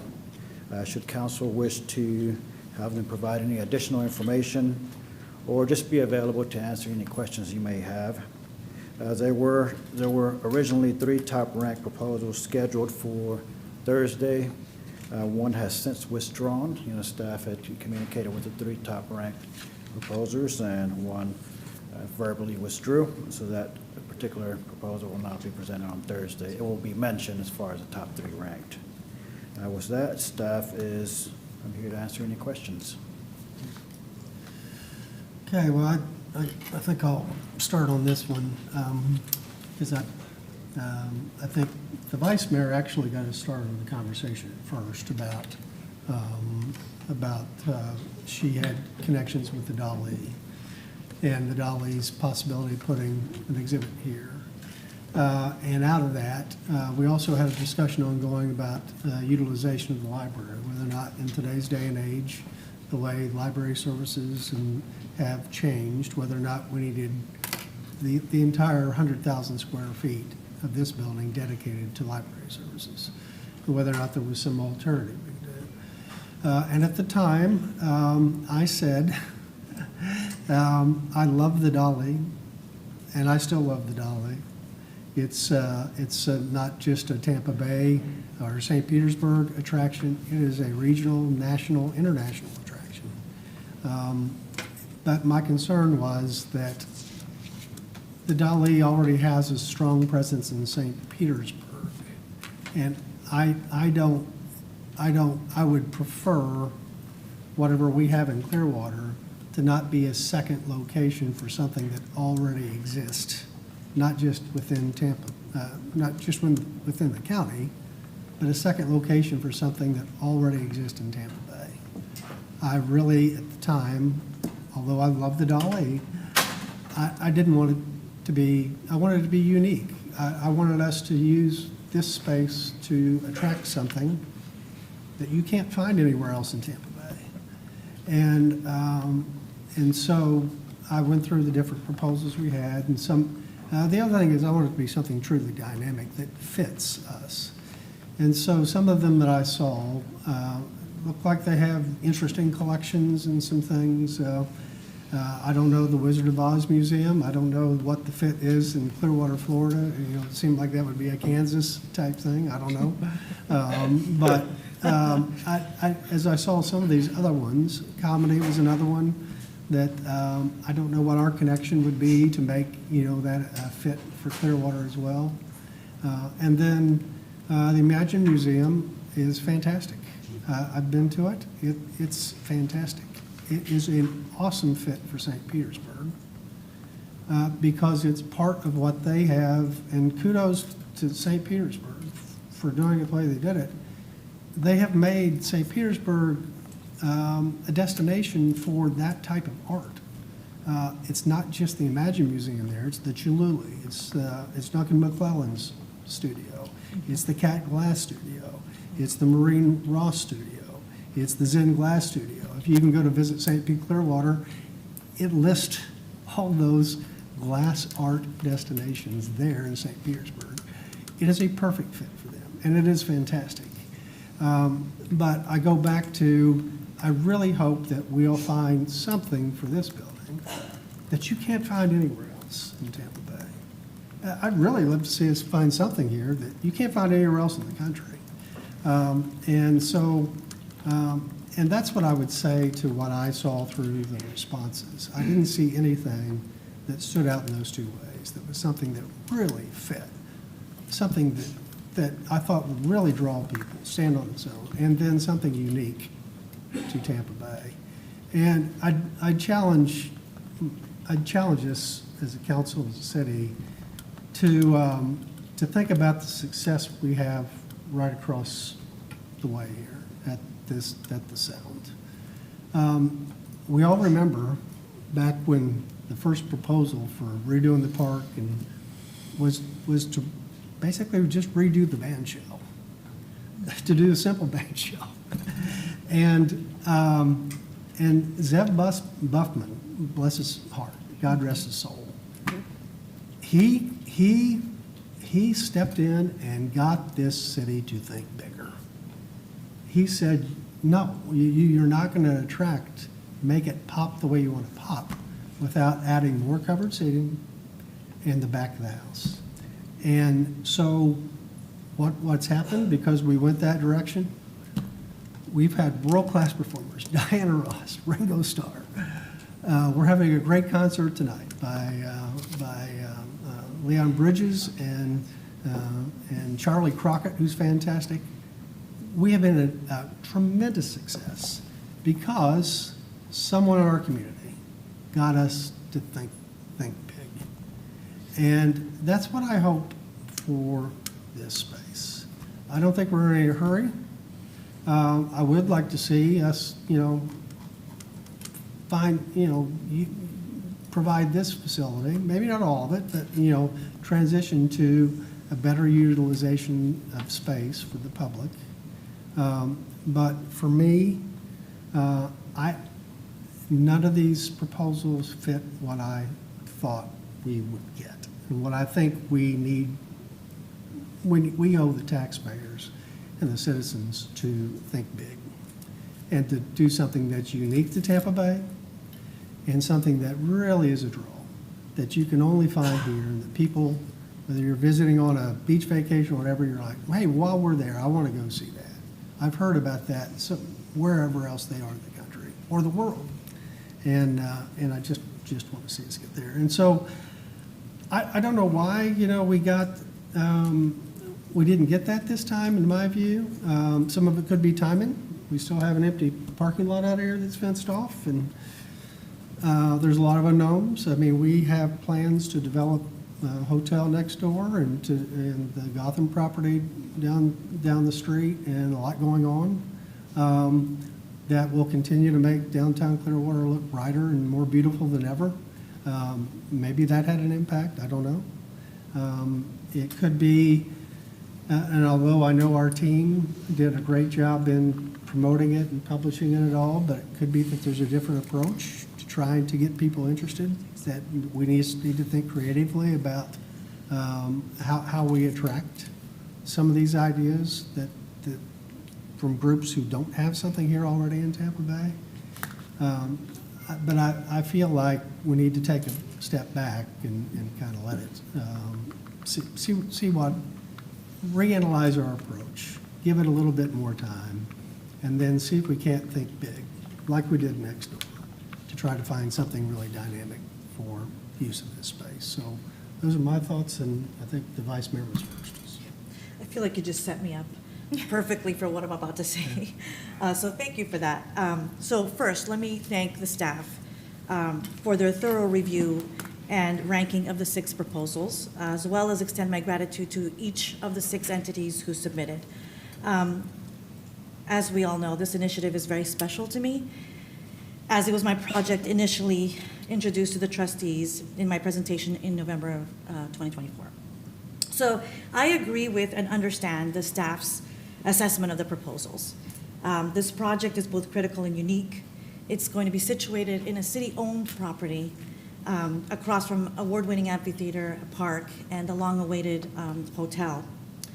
The potential here is extraordinary, and it is essential that we maximize the opportunity to reflect on the very best of what Clearwater can offer. While I deeply appreciate all the applicants who participated in this process, I feel that the current submissions do not align with my vision for a partnership with a larger, broad-based national or international institution. Such organizations would bring a greater variety of programming, stability, stronger innovation, history of success, and forward-thinking presence that better represents Clearwater's brand and potential. For that reason, and upon further reflection and conversations with various people in the industry, I would like to recommend reopening the RFP process for a minimum of 180 days. And this is based on several conversations I had with larger institutions who have communicated to me that they operate with layered approval and review processes that involve multiple departments and stakeholders. So it takes longer, the review process takes longer. I understand that our previous efforts focus largely on disseminating information to potential entities, rather than a more robust strategy grounded on engagement and systemic follow-up processes. So at this time, I would encourage a more robust process in the future that includes proactive interactions with prospective applicants, using targeted messaging and clear action plans to attract the caliber of institutions we are seeking and we deserve. This is an extraordinary opportunity for our city, and we must ensure that we get it right, and it isn't right now. The final selection must align with Clearwater's unique identity and the exciting future that lies ahead. Now, I understand that I used a lot of sales jargon, so I quickly jotted down this morning a couple of notes, just so that it fully explains what I'm referring to, especially tailored messaging and positioning. For example, instead of a standard messaging to all 200 entities, it would be specific, like, I saw an exhibit that you did last month, making it specific to each of the entities. Direct engagement with relationship building, how important tiered priority system would be, reporting and accountability best practices. And one of the key tools that I used in my professional experience as a sales representative is follow-up and record-keeping strategies. Now, we can make it fancy and use all these fancy apps, or we can really go old school and do Excel. But it is important that not just record the entities that we contact, but notes that go along with it, such as objections that were expressed, interest, advice, whether it's a warm lead, cold lead, decline, is it something that we should follow up with? And then an example of follow-up cadence in the schedule. Again, this is not a directive. It's more of my sharing my personal experience and my conversations with various experts in the institution. But when I see the proposals, this is just not the right fit. And so I want to start over again and do it in a way that would optimize success. Councilmember Albritton? Okay, instead of repeating what everybody said so far, I agree with both the mayor. He framed it perfectly. And Lena, you've gone really over the top of this. This is nice. It's my baby. But my initial reaction after listening to the audio on the committee that went through all the people that responded, and I do want to thank everybody that responds. I know it's a lot of time and effort to do that, but you know, we did an RFP originally for the park years ago, and we didn't like anything that came forward. I mean, and as the mayor said, we put it out again when we were a little bit ahead on some of the things that we needed to fix downtown first. You know, we've got a hotel that's coming out of the ground, and we've got 400 apartments right down the block that'll be starting. I talked this morning to the fellow that's involved in, you know, going through the permitting process. They're going to start, I think, at first of the year. They're not going to wait till March. I mean, he said they're ready to go. So I would say I want to see it go out again, and I think a longer period would be good. But let's wait until some of these projects get underway and then put it out again. We're in no rush. I want to get the right thing here. I think we're going to have a hotel that's like a music venue type hotel. We've got the amphitheater here. We have to have something that really aligns with that. So thank everybody that put in their plan. Unfortunately, I just don't feel it fits in what we want to do at the moment. So that's it. Councilmember Menino. Well said, all of you. Ms. Lena, I thank you for the work. Normally, you present us your homework in a pretty package with bows and stuff, but I will accept this submittal. Just this morning, I didn't have enough time to go to Staples. Yeah, I'm kidding. Your time, your effort is appreciated. This is the first time we've been able to have discussions about this. Wish we were able to have discussions about this throughout the process, but I agree with everything that was said. When we started this process, it was called the Clearwater Library Reimagined, and I think what we were reimagining was some of the words that have been said. We're thinking big and something dynamic, something that had that wow factor, something that's unique to Clearwater, that truly helped fit our brand and who we are and became something unique in this Tampa Bay area that would truly be an anchor of drawing visitors and not just to fill space. I appreciate all the work staff did on the process. I know it was a lot of work. Your team did a great job on managing it. And I appreciate all the effort that went out from the submittals of the RFPs. They put their time and effort in to try to present something to make Clearwater brighter and more beautiful, and that is greatly appreciated. Unfortunately, like the rest of council said, I don't think it fits kind of what our vision was of what this space that we're in could be. I'm with you on reigniting the process. I'm not sure on timing, when that may be the best timing. I mean, what Councilmember Albritton said was, you're exactly right. I mean, you identified the Hilton being built, 120 plus rooms. You identified the 400 plus rooms of the apartment complex. We also have the multimodal transportation center that's opening up and a parking garage. Downtown is vastly going to change in the near future. So maybe, you know, waiting, that might be more attractive to some of these submittals and businesses when we have some of those closer to being online.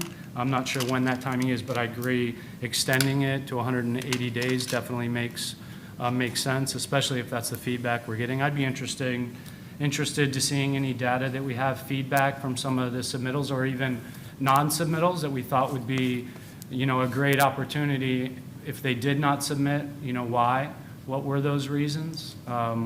Why didn't they see it a fit? Was it timing? Or what was it? Seeing if there's a way we can learn. Maybe reevaluating what our strategy and process and approach was. Not saying that our process was wrong. I think staff did a great job with that. But we just committed ourselves 120 days, I think, to that process, kind of taking a step back, downloading all that information, and being better as an entire team moving forward for how we can change that strategy in the approach. I'm with that. Yeah, I'm with you. I think thinking big is where we were, and I don't think this process gave us those results of thinking big, so I look forward to moving the ball forward and seeing what's next. But again, appreciate all the hard work that staff as well as the businesses submitted. Councilmember Cotton? Yes, sir, thank you. Hey, Zeus, just for the record, just so that I'm kind of aware too, I believe it was roughly around 200 organizations that received the notice that of the intent of what we were trying to do, correct? It was over 245 organizations, contractors, developers, museums, those type of entities. Okay, all right, thank you. So with that, Lena, I mean, this is obviously your baby, and I'm going to, kind of rest in what you're saying, that you've talked to a bigger organization, and I understand when you get into bigger organizations, be them museums, anything of the arts, really any large organization, there's not the one guy that can make that decision. So I understand that. I'm just wondering, and I agree that finding something perfect and extravagant for this is what we want.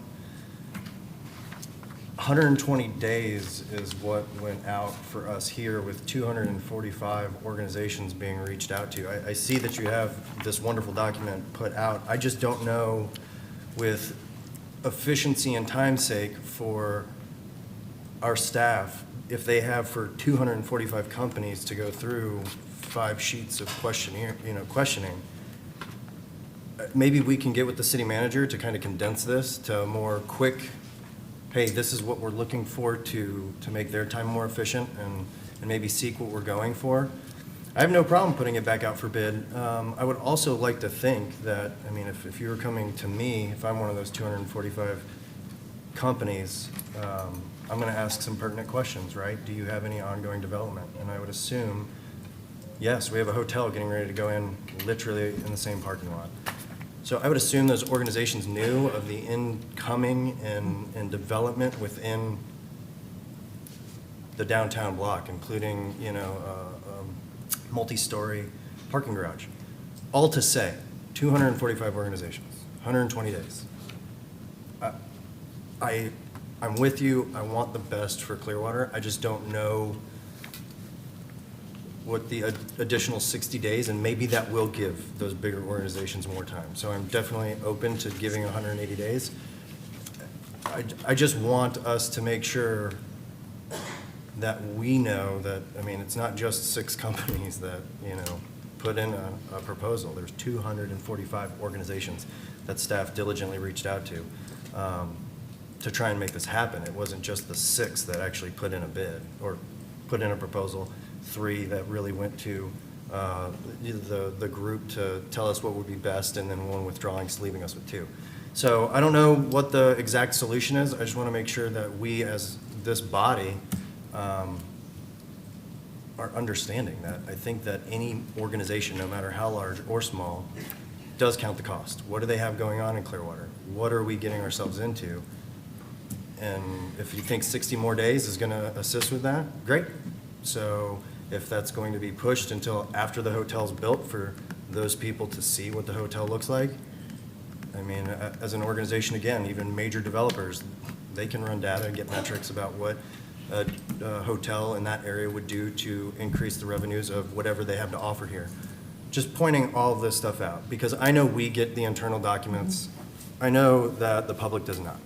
So that's why I want them to know it was more than just this. Staff worked diligently on this. I think that they tried to do the best to get the best product in for what we were asking them.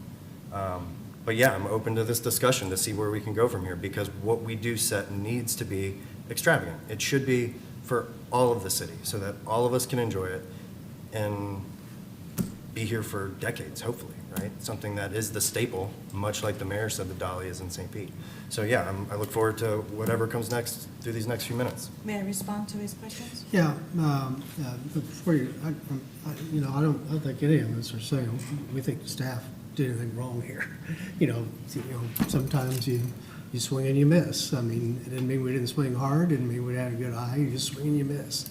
So I'm just, so I don't think any of us are saying that, staff did a poor job here. That's not the case. Staff doesn't feel This that is a way. hard one, this is a hard one to figure out. And so, the other thing I would like to share before I go to the Vice Mayor is, there are ways, because I'm familiar with from being the respondent to RFPs and RFQs.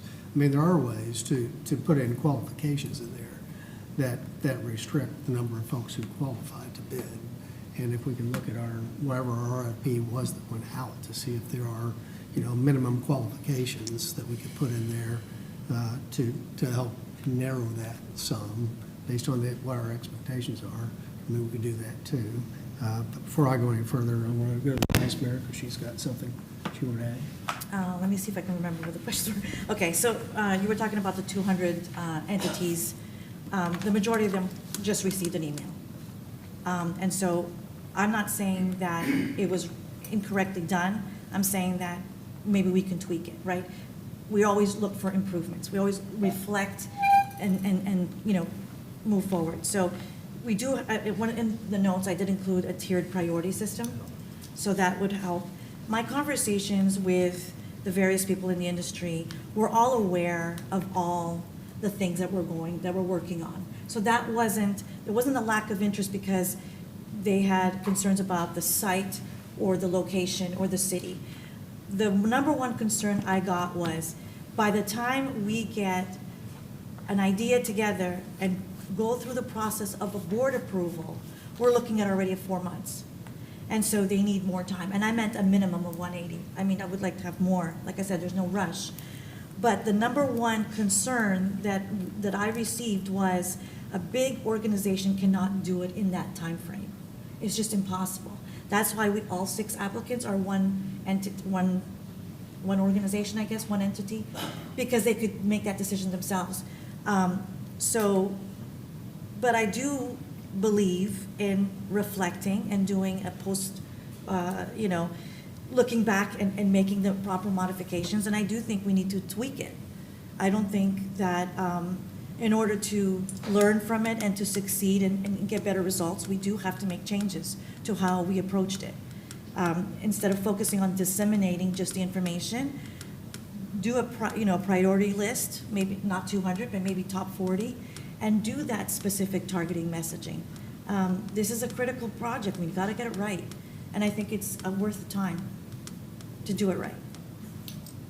Councilmember Cotton? Yeah, so with what I was saying, I don't know how I articulated it into saying that anybody up here was saying staff did a bad job.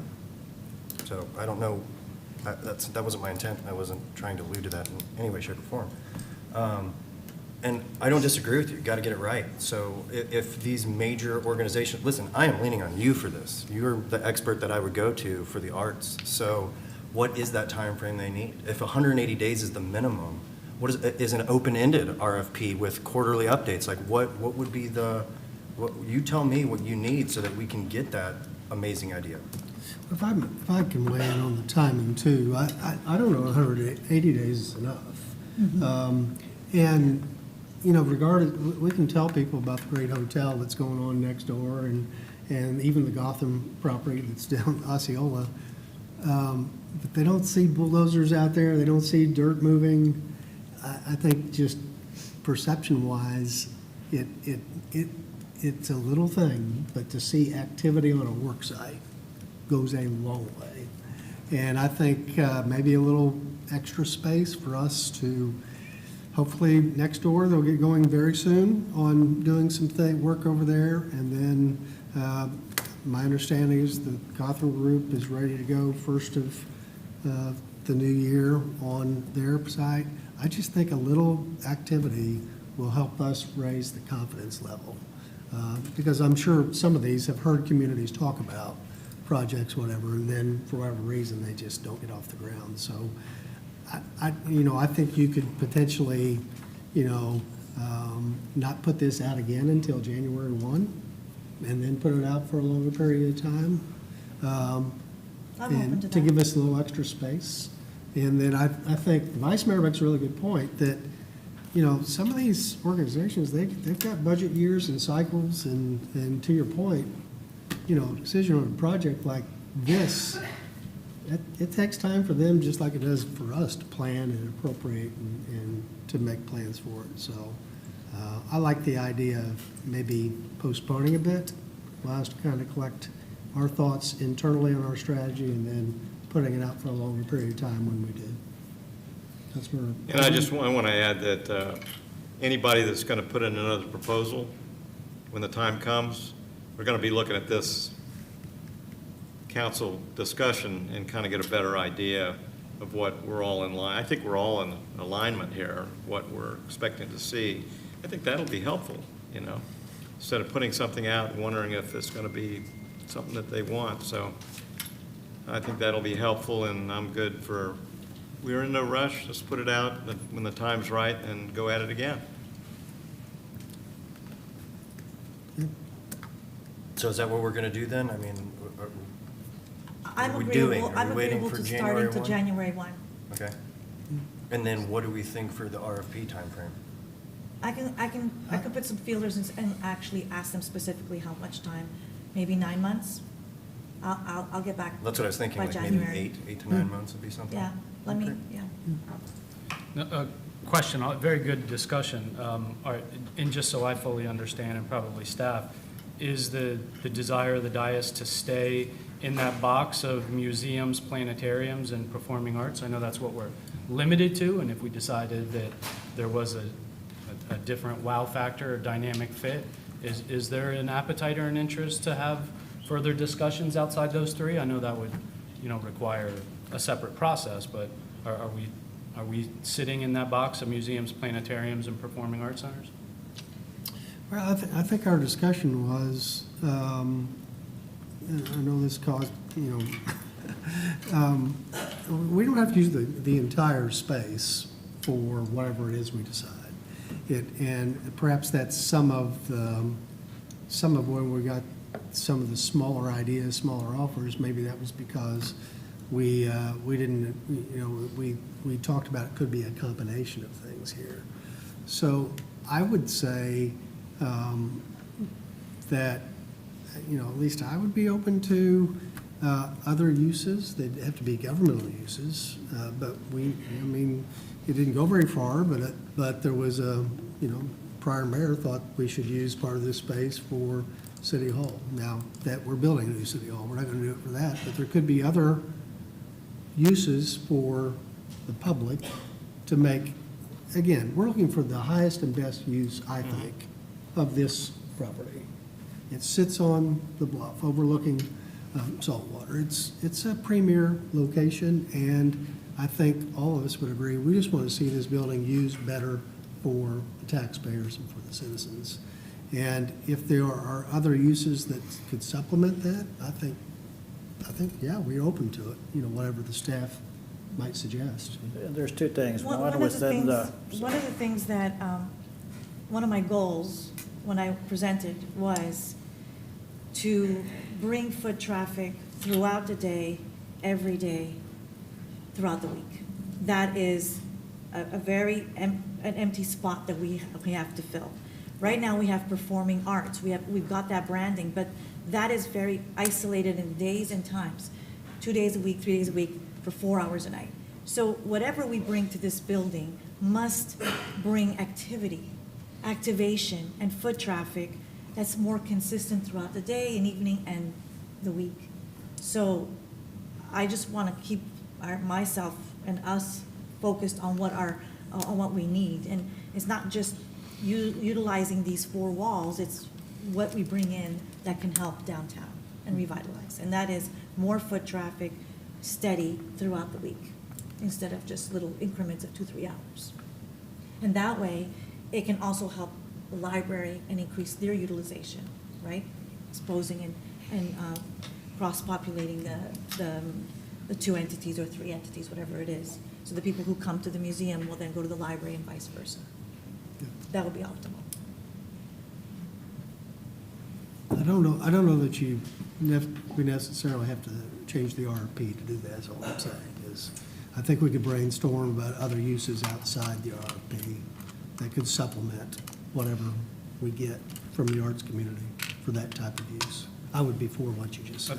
And I agree, and that makes sense. I think what our problem is that once we go outside of museums, planetariums, and performing arts, we have to go through a completely different process of a referendum. Am I correct in saying that?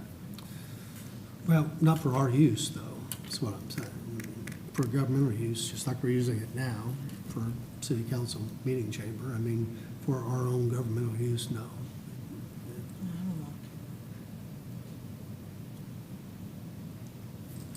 So we keep it as is, right? So I completely agree with the statements you made. I mean, had we been here, I would have been okay with this being City Hall. This is a beautiful building. It's got plenty of space, but that ship has sailed and we're going to have an amazing building that's going to be done soon. I also agree with Councilmember Teixeira, or Vice Mayor Teixeira, apologize, that we should probably stay within the museums and give something unique and interesting to allow our citizens to come back down here, you know, not just use it for another government building, even though I know that we do have that potential use, but really try and utilize this beautiful building that's on the bluff that looks over our intercoastal, has amazing sunsets, for something that people will want to come to, and some wonderful organization that can maybe put a cafe even on a second or third level, and you can see that wonderful sunset as you're enjoying whatever it is they have to offer. And again, that's why I agree, sky's the limit. And if these bigger organizations do need more time, I'm all for that. I mean, heck, I would even be for just keeping it open to whatever's already been sent there, so from now until January 1, until a formal process goes out.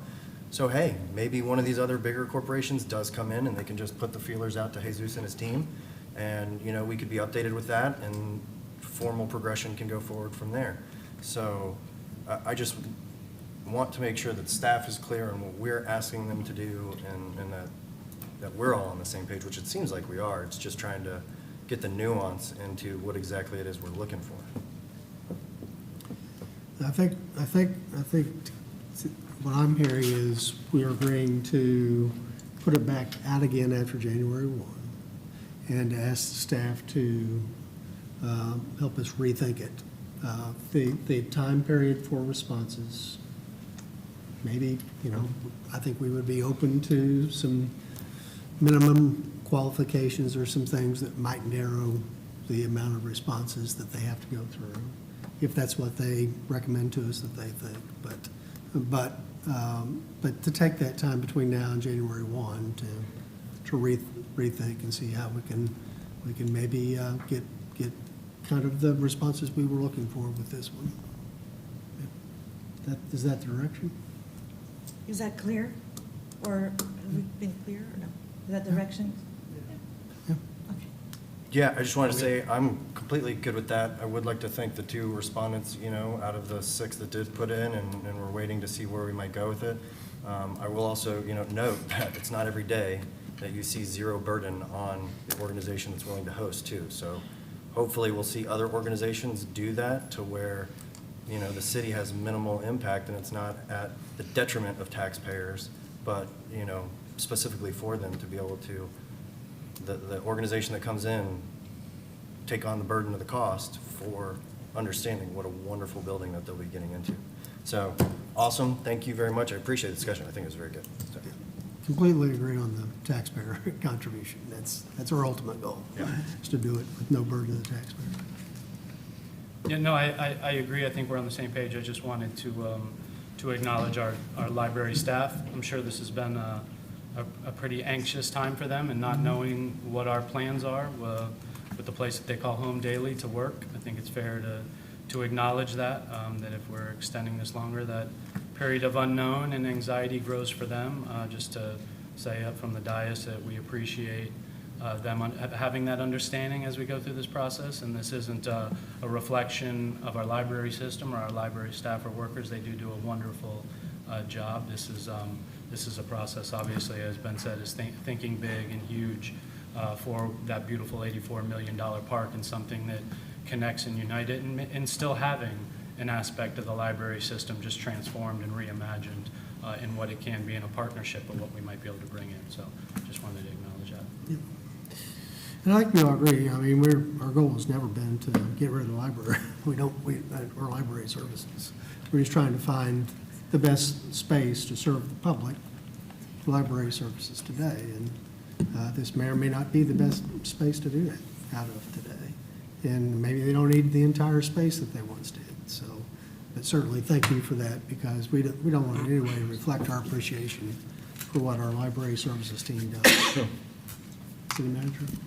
Yeah, so thank you very much. Appreciate the direction. I just want to make sure we're all in agreement in terms of for Thursday night. So anything needed for Thursday night, or with the direction that it is, there's no need for presentation, anything else for Thursday night? Good direction. Okay. Perfect. Good. Thank you very much. Okay, thank you, Mr. Minio. That we will move to item 7.1. Approve utility work by highway contractor agreement with the State of Florida Department of Transportation to remove or to place out of service, including grouting natural gas mains during a road improvement project. Good afternoon, Mayor and council members. I'm Jeff Elliott, CGS Energy Gas Manager. And I'm here to present agenda item 250911 for your consideration. This item involves approving a utility work by highway contract agreement. We've used this in the past as standard. It allows us to actually use their contract to remove deactivated facilities. And I'm here to entertain any questions you might have. Any questions regarding this agenda? Okay, do we have consent? Yep. We have consent on 7.1. Thank you. Thank you, Mayor and Council. Agenda item 8.1. Authorize an amendment with Cigna Healthcare for city medical insurance under a self-insured funding arrangement and purchase order to Evernorth Behavioral Health for the Employee Assistance Program for period January 1, 2026 through December 31st, 2026.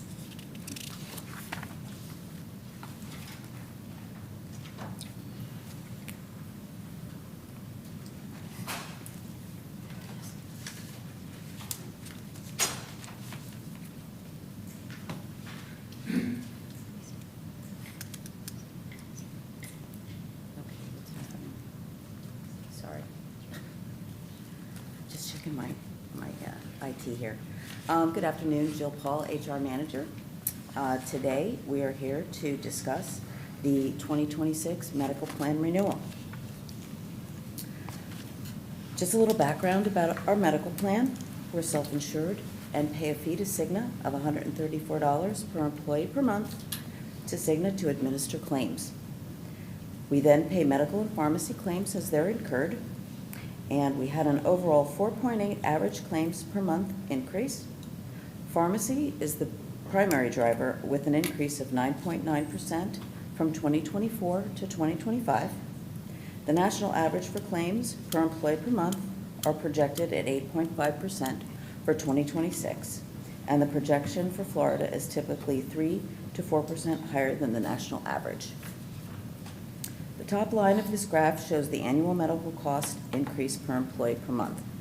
The bottom two lines are medical and pharmacy annual costs per employee per month, showing that medical costs alone have not increased in the past 5 years, but pharmacy has increased an average of 18% per year.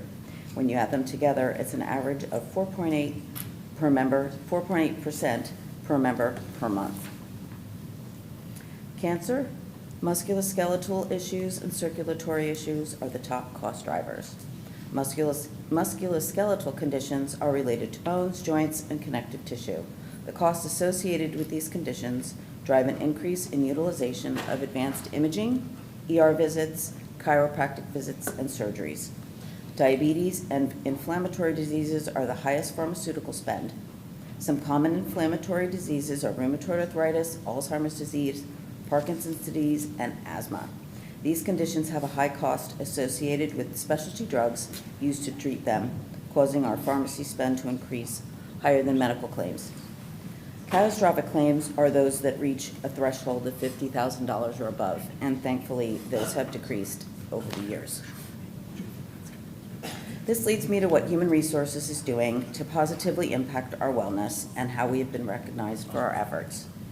The HR benefits team and wellness coordinator, in partnership with the Employee Health Center, have helped to increase the number of employees that are visiting the clinic and participating in Motivate Me and Amada. With increased participation in wellness activities, this will positively impact claims. This year, the city has been awarded the Platinum Seal for the Bell Seal Award for Workplace Mental Health. This is an improvement from the Gold Seal last year. The American Heart Association has awarded the city once again with the gold level recognition in the 2025 Wellbeing Works Better scorecard. And this scorecard represents notable commitment to the health of our workforce and community. The city was also recognized by Cigna. The Cigna Healthy Workforce 2025 Gold designation evaluates organizations based on the core components of its well-being program, including leadership and culture, program foundations and execution, policies and accommodations, and other areas, and we have made progress toward a healthy work culture by establishing and growing our employee well-being program in 2024. Finally, the city was recognized as one of the 2025 Healthiest Employers of Florida.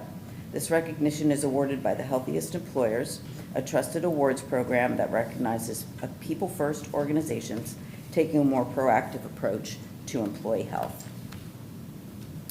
Motivate Me. We are in our 5th year of the Motivate Me program. This program incentivizes healthy medical and lifestyle choices and is available to employees and retirees participating in our medical plan. Participants can earn up to $200 in incentives by participating in wellness screenings such as physicals, mammograms, and colonoscopies. Participants can also earn incentives by completing a health assessment and participation in preventative care visits. In 2024, employees redeemed almost $80,000 in incentives.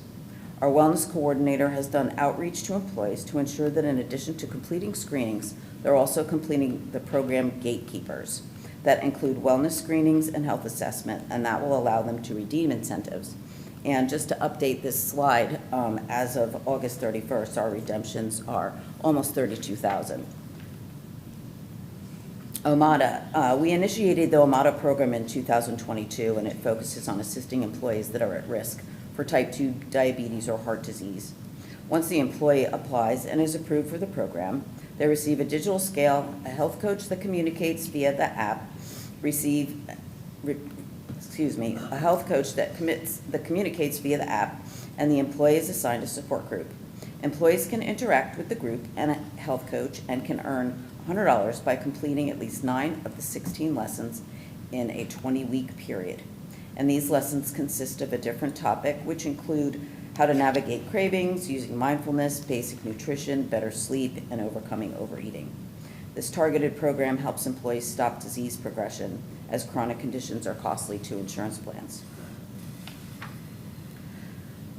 Okay. The city offers pop-up dental services through Jet Dental and mobile dermatology screenings through OnSpot Dermatology. In 2025, we initiated a financial education program through One Digital.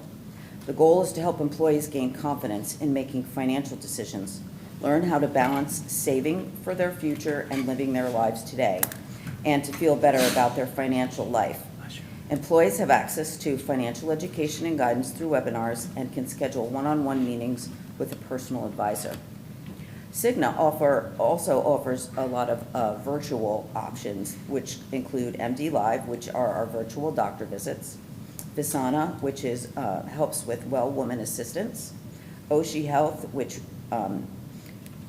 deals with stomach and digestive issues for patients, Heartbeat Health, which proactively identifies and treats and manages moderate to high cardiovascular risks, and also Food Smart, where you can save money on food, manage weight, and promote general wellness. The current calendar year budget for renewal is $31 million. This figure includes city budgeted funds, payroll deductions, and retiree contributions. Historically, the city's percentage contribution for medical insurance has been 100% for employee-only coverage, 75% for employee plus one dependent, and 68% for employee plus family coverage. For plan year 2023, there was a 13.1% increase. The city absorbed more of the increase than expected in order to avoid employees with dependent coverage feeling the full 13.1%. This adjustment moved the city away from the historical contributions, thus changing to 76% for employee plus one dependent and 70% for employee plus family, and leaving employee only at 100%. The 2024 plan renewal increase was 4.8%, and the Benefits Committee recommended an 8.3% increase to work our way back to the historical contributions. The contributions for 2024 were 75.5% for employee plus one dependent and 69% for employee plus family, with employee only remaining at 100%. This contribution stayed the same for the 2025 plan year. For 2026, the projection called for a 5.1% increase, and the Benefits Committee recommended to keep the contributions for the city at 75.5% and 69% indefinitely. And there's our Employee Health Center, and we're excited to tell you about how we're continuing to utilize that. Our employees really enjoy the convenience and accessibility of the health center, and we continue to have high satisfaction ratings from the employees, which in turn drives patient visits. Overall visits were up in comparison to the previous year trend, which was 5,409 visits year to date. Our employees are engaged with the clinic, with 68% of employees utilizing the clinic over a rolling 12-month period. We have a 99% quality composite rate, which means that our clinical staff is following up on all quality measures during visits, which include blood pressure and blood pressure control, tobacco screening and follow-up, depression screening and follow-up, and A1C follow-up. The clinic has dispensed 7,290 medications. That number is significant in itself, but it also represents $72,900 savings in employee co-pays. We have a 2-to-1 return on investment. The annual savings are realized through network replacement, lab replacement, and brand drug avoidance. This positive trend, this chart shows that our employees' key risk factors that have been decreasing year over year, and these risk factors are checked when employees complete their health screens. The renewal recommendations are to renew the current medical plan and continue to use the Open Access Plus network, maintain our current plan design, and continue the Motivate Me incentive program to encourage preventative screenings and encourage utilization of the Employee Health Center. Questions, please? Okay. Any questions on this agenda? Everybody know I'm doing my part to keep costs down. So excellent. After my physical here recently at our great Employee Health Center, which I really enjoyed, adjusting my lifestyle a bit to correct some things that came back in my blood tests. So make sure to do your health assessment. But we have great health care for our employees, and thank you for all your team does to pull that together for us. I do have one question. I mean, it's a big number, and I know that it's worthwhile because it's an important benefit to our employees. But how often does that contract come up? Because it's a competitive market to some extent with We do Cigna's a and renewal others. every year. Yeah, which one? Are you talking about the health center or are you talking about Well, Cigna? with Cigna, yeah. Go ahead. Yeah, the medical plan is renewed every year. Okay. But in terms of doing a full-blown RFP, I think they do that every 5 years. Every 5 years. Yeah. Okay. Thank you. That's the Yep. answer I wanted. Sure. Okay. Any other questions? If not, do we have consent? Yes. We have consent. Okay. Move to agenda item 9.1. Authorized purchase orders to Average Joe Landscape, Botanical Dimensions, J&J Diversified, and MMM Property Maintenance and Lawn for citywide landscaping services. Good afternoon, Mayor, Council. Matthew Anderson, Assistant Director, Parks and Recreation. The item before you is for our landscape maintenance contract. It's for over 600 sites throughout the city. This was competitively bid through our ITB process. We had 6 respondents. Through analysis, we selected 4 of them. The city's broken up into 6 geographical zones. So those 6 zones will be broken up between the 4 most responsible bidders. This first annual contract year will be for $661,324, and there's 3 annual renewals following. And I'll be glad to answer any questions at this time. Any questions on this agenda item? Okay, if not, do we have consent? Yes. We have consent on 9.1. Thank you. Thank you. Agenda item 9.2. Approve a one-year agreement with Juvenile Welfare Board and the City of Clearwater for funding youth programs. Approve a first quarter budget amendment of $569,723 in special program funds, and authorize the appropriate officials to execute same. Good afternoon, Sandy Clayton, Recreation Division Manager, and with me is Janarius Young. He's a Recreation Specialist. And we are presenting the agenda item for the agreement with the Juvenile Welfare Board and the city to provide after-school summer camp programs at the North Greenwood and Ross Norton Recreation Centers. These programs provide all kinds of benefits, including staff. They provide equipment and food, and also tutors. One of the employees that is fully funded through this program, this agreement, is Mr. Young. So I'm going to let him tell you a little bit about what he does and why it's important to the community. Good afternoon, council members, city manager, assistant city managers. My name is Janarius Young, and I serve as the education and community liaison for Ross Norton and North Greenwood Recreation Centers here in the city of Clearwater. In this role, I advocate for the youth and families to ensure they have the resources needed to excel academically and to gain life skills necessary to become productive citizens in our communities and beyond. Some of my key responsibilities include supporting students directly through tutoring programs, life skills training, and STEM workshops. I also assist them with connecting families to resources such as parenting classes, workforce development programs, scholarships that help increase family income and educational opportunities. A part of these roles also include managing program staff. I supervise assistants who maintain staff files and oversee the tutors to ensure that we provide strong academic support.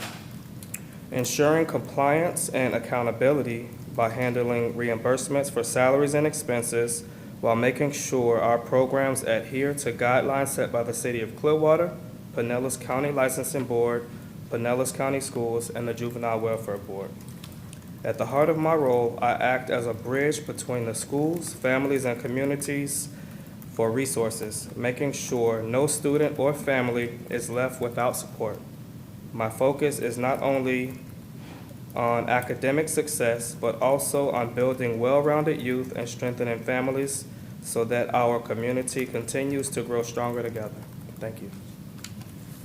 Along with funding the after-school and summer program, the Juvenile Welfare Board also funds our swim lesson program with 4 local elementary schools where the kindergartners through second graders come to our facility for 2 weeks during their PE time and get free swim lessons and safety lessons. And with that, we'll answer any questions that you have. Okay. Any questions on this agenda item? Councilmember Menino? Thank you, Mayor. I don't have a question per se, but I think it's a good opportunity. If you sat here and read all the things that the Juvenile Welfare Board does for Pinellas County children, you'd be here probably for the rest of the 4 hours that we might be here with this agenda tonight. Last year alone, I read they gave over $126.4 million to Pinellas County children just in our community, and it is amazing. The 3 or 4 items you just said, again, it goes on and on to the book reading bus and helping at-risk children. And we are just blessed in this region and in this community to have the JWB board. And I know this dais and our city is greatly appreciated for that partnership. So thank you for Absolutely. facilitating it. Yeah. Anybody else? And this, I do have one quick. I mean, this is an annual program. We've been Yes. doing it for how long? You're asking that question. A long time, right? It's over 20 years. Yeah. Yes. Okay. And there's really no cost to us. We're just filling it out. There is a cost with, we do collaborate with them, so Yeah. some staff, like my salary, although I don't do directly with the children, I do a lot of administration, so that's the city. So the city does partner with Juvenile Welfare Board in order to have this program. We couldn't do it without them, though. Okay. All right. Thank you. Do we have consent on this agenda item? Yep. We have consent. Thank you. Move to agenda item 9.3.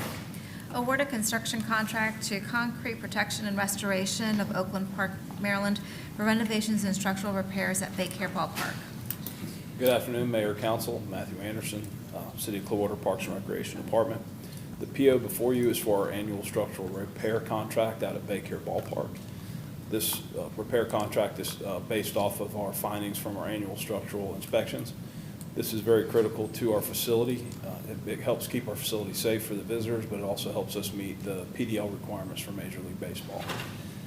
This was competitively bid through our engineering services for construction.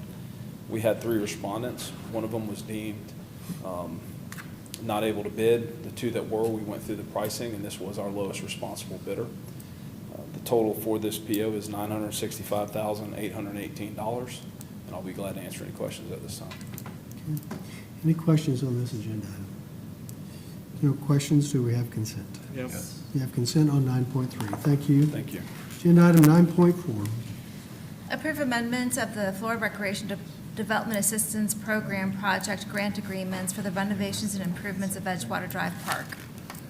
Good afternoon, Mayor, council members. Art Cater, Director of Parks and Recreation. The item before you is an amendment to the FERDAP grant, Florida Recreation Development Assistance Program, for the renovations and improvements at the Edgewater Drive Park. The original approved scope of this grant included basically an observation deck and or dock and pier, and at a meeting of May 1st, 2025, because of some concerns by the residents, we asked for a modification to the grant. The scope be changed from a pier and dock to basically widen the sidewalk that runs the length all the way to Dunedin. The city received approval from the state on August 19th, 2025 to modify the scope, and so therefore we bring back this amendment to you for your approval. I'm available to answer any questions. Okay. Any questions on this agenda item? Councilman Menino. Not a question. I appreciate you and staff for being receptive. I know they really didn't start throwing out their objections and what their interests were in it till pretty far in the process. But you listened and kind of went backwards and made some changes. That's appreciated. That park there does get used quite a bit. Yes. It stays very busy. I think widening those sidewalks and upgrading some of those amenities and parking and trash receptacles and sitting areas will continue to be used. But looking forward to this project as that neighborhood is. Thank you. Yeah. Okay. Anything else? Do we have consent? Yep. We have consent on 9.4. Thank you. Agenda item 9.5. Approve a purchase order to Bandus Construction for certain maintenance and improvements to the picnic shelter and restroom building at Marymount Park. Good afternoon again, Matthew Anderson, Parks and Recreation. This item before you is for a GMP for Bandy's Construction to make improvements and renovations to the picnic facility along with the restroom building there at Marymount Park, along with several other things that have been brought before you to improve this park. This is over 60-year-old park, and it has not received a ton of care or maintenance over the years outside of normal maintenance. So this is an opportunity for us to bring this park into the 21st century.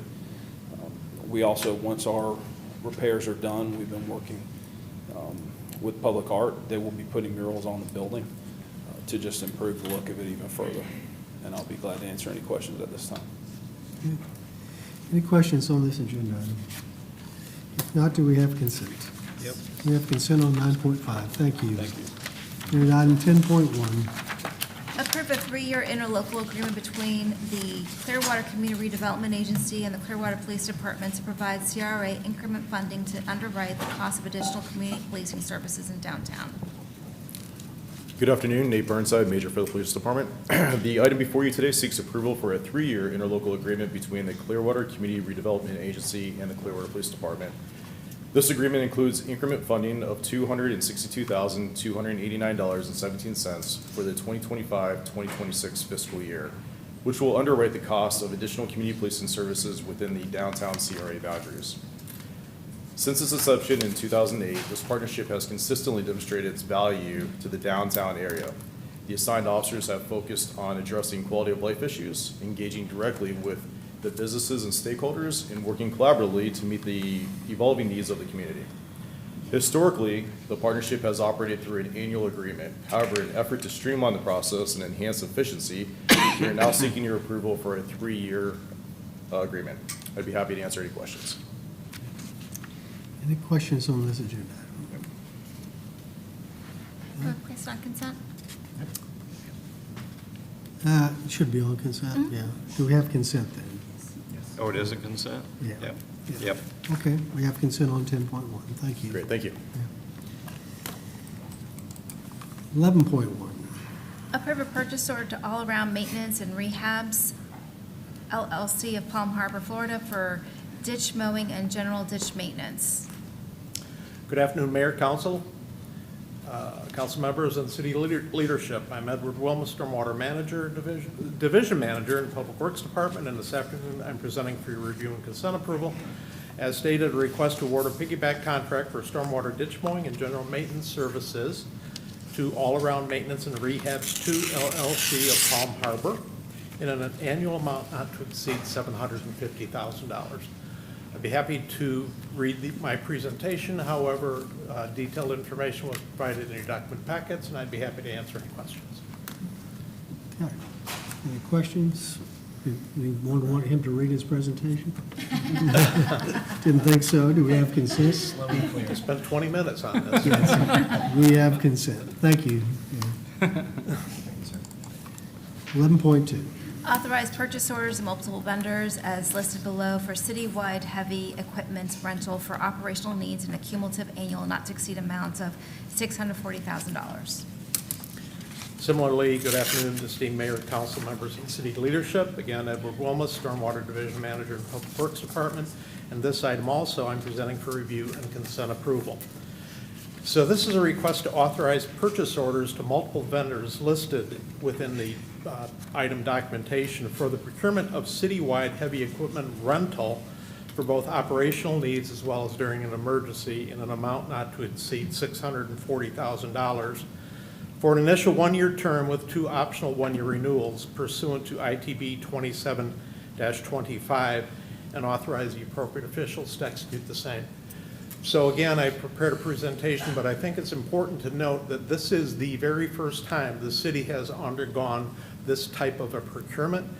And to do so, we established a task force that consisted of members of all of the departments throughout the city that would have the need to utilize equipment should a disaster befall the city where our traditional equipment and tools and trucks and trailers were damaged, destroyed, or became unusable.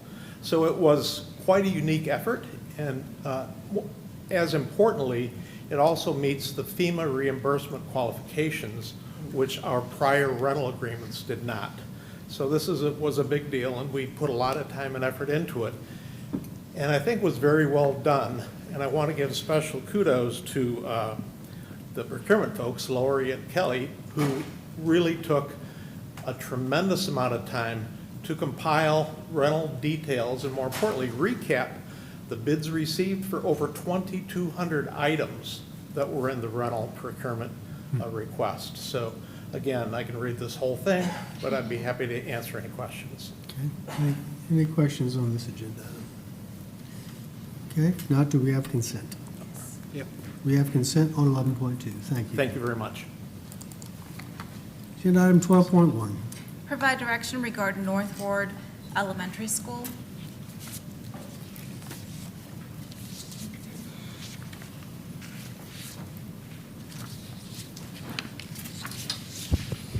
While Lauren and John are coming up, I'm just going to introduce the topic. So this goes back literally to, I want to say, my second meeting. I think the conversation about the property came up during one of the CRA presentations about what are we doing with this particular piece of property. And I committed to you that we would come back because a couple of things had happened prior to me arriving. One, there had been a couple of architectural studies of the property. The last one had been received at the end of last calendar year. However, it had not been presented to you. At the same time, I had been speaking with Ms. Matsky during my arrival, and we both talked about providing that particular architectural report and assessment report to you as an update. in addition, wanting to get ahead of the conversation that we thought would be pending in terms of what are we going to do with this asset that we've owned since 2019. So today's presentation is really to give you that background detail that you hadn't seen or heard in this setting, and look forward to your discussion, but also to ask you a couple of questions at the end. One, dealing with some dollars we have in the existing budget that we can spend on the asset or defer to spend as a part of a project. The second question is, there's some development concepts that they did, really high level concepts in terms of using the property that could influence the conversation about, so what happens next with it? What types of projects would you like to see, and how would you like us to go about, soliciting the market to see what happens next with this asset? So I say all of that as the introduction to allow the experts, Ms. Martsky and Mr. Hadley, talk more about the property, and I'm here to answer questions as well as these two are about the property, and look forward to engaging in the conversation. Thank you. All right. Well, good afternoon, Lauren Matsky with Planning and Development. And I would just say, before we get into the technical findings, I'll just add a little bit more to take a moment and reflect on why this is such an important project. As we know, North Ward, it's not just a building, it really is a cornerstone of our history. It was built in 1915, was added onto numerous times. It served generations of students and became a symbol of progress when it was integrated in the 60s. So even though the school closed in 2009, it continues to have a deep meaning to the members of our community, and the city, when it purchased it in 2019, committed to preserving its legacy while exploring ways to bring it back to life in a meaningful way. So this slide just overviews, again, what we're going to be covering. Oh, I thought that was me. And I'll just touch briefly on some of the city efforts that have been taken. So since acquiring North Ward, we've been very deliberate and strategic in our approach to preserving and reactivating the site. We worked with several expert partners over the years since taking ownership to explore the viability of an adaptive reuse for the project while still honoring its legacy. So the city successfully secured the National Register of Historic Places designation, and also a prior city council designated it locally historic. In 2024, as touched upon, we brought in Rowe Architects to conduct a full building conditions assessment. Their work included some 3D modeling, structural analysis, and cost estimates, which we'll be going into in more detail, and also doing research for possible grants. The assessment's complete, so we'll review those findings with you and confirm your vision. So I'm actually going to hand it right over to John Hadley from Rowe Architects to talk through his lengthy efforts from last year. Great, thank you for having me. My name is John Hadley with Rowe Architects. We were engaged with the city of Clearwater right at the end of 2023, worked in 2024. Our team is made up of ourselves, we're architects, local architectural firm based out of downtown Tampa, but we do work locally as well as across the state. The structural engineer on the team was MCE. All the engineering, civil, mechanical, electrical, plumbing, fire protection was WGI, and our cost estimator was Reno Boyd Construction, the local contractor. And the entire team was selected specifically because of their experience in working with historic buildings just like North Ward. Our firm, Rowe Architects, has been working in historic buildings for decades, and we're very proud of our portfolio, which is really a core specialization of everything that we do in our practice. We understood from the city right from the get-go that the long-term goal was to adaptively reuse the North Ward School property, but to do so in a manner that preserves and celebrates the property's history and importance to the surrounding neighborhood.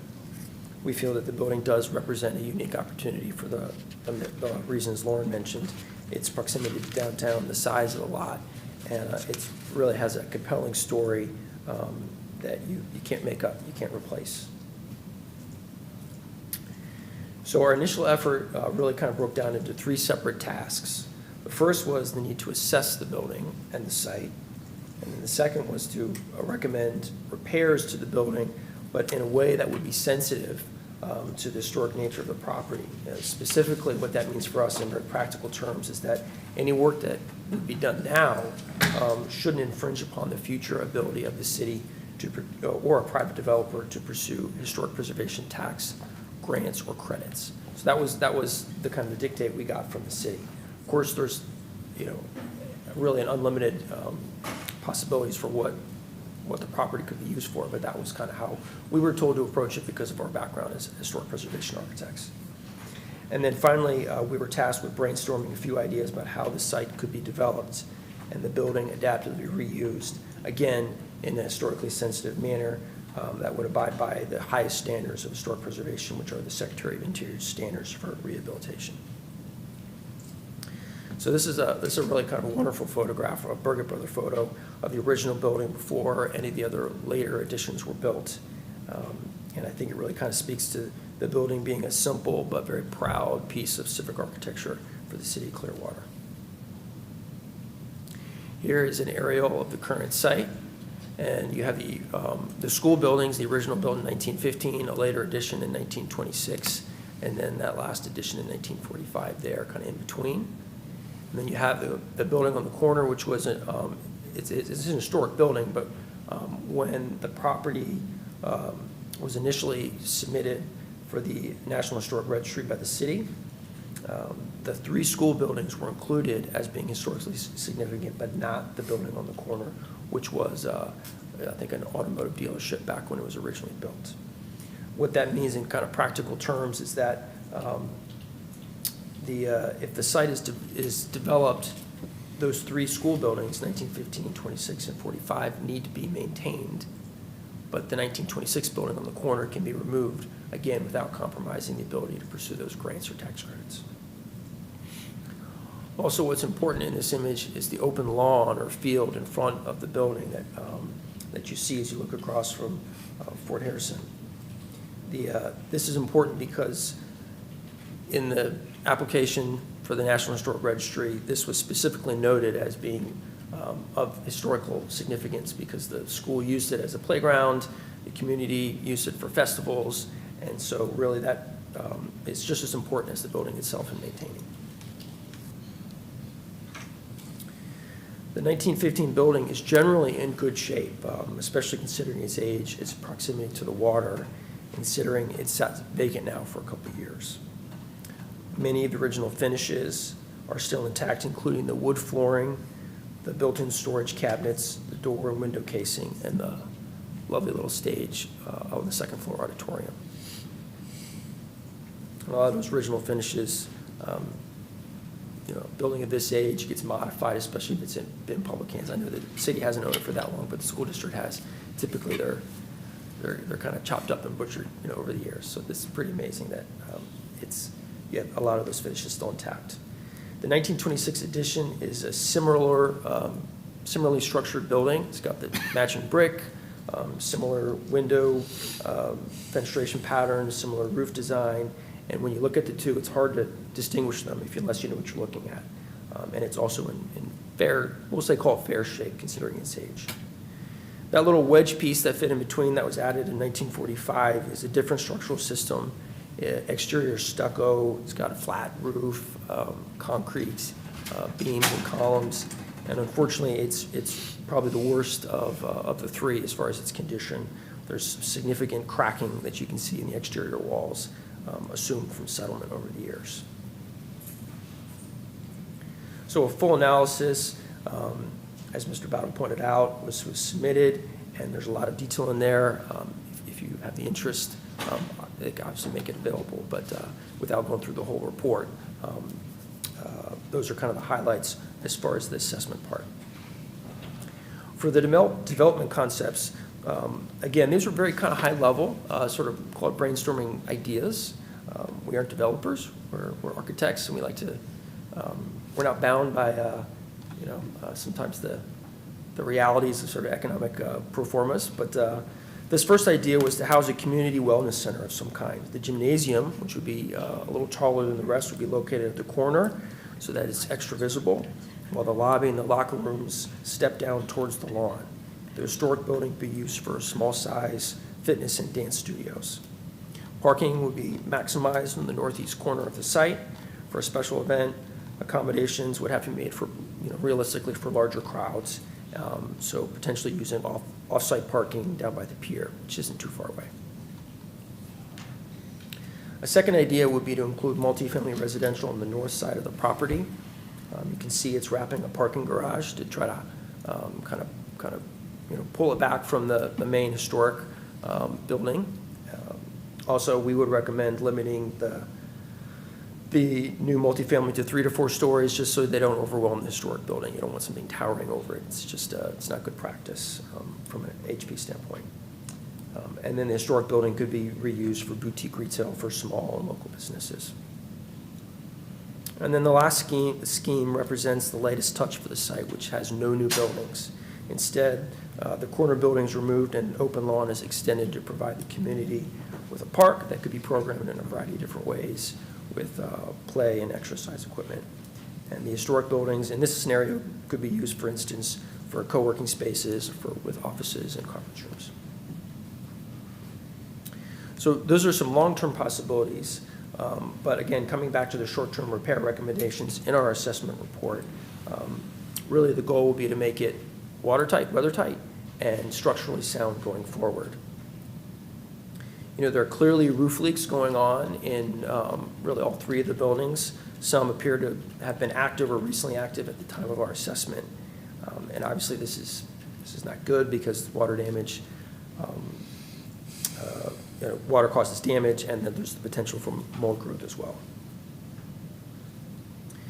On the exterior of the buildings, even though they're in good shape, there is step cracking in the brick as a result of likely deterioration from the steel lintels that are above the windows. They rust, they expand, and they kind of pull the brick apart, which is why you see the cracking. Again, it should be addressed. It's not dire in the sense that the building is at risk of falling down, but as time goes by, those cracks get larger and water gets in the building, the problem gets worse.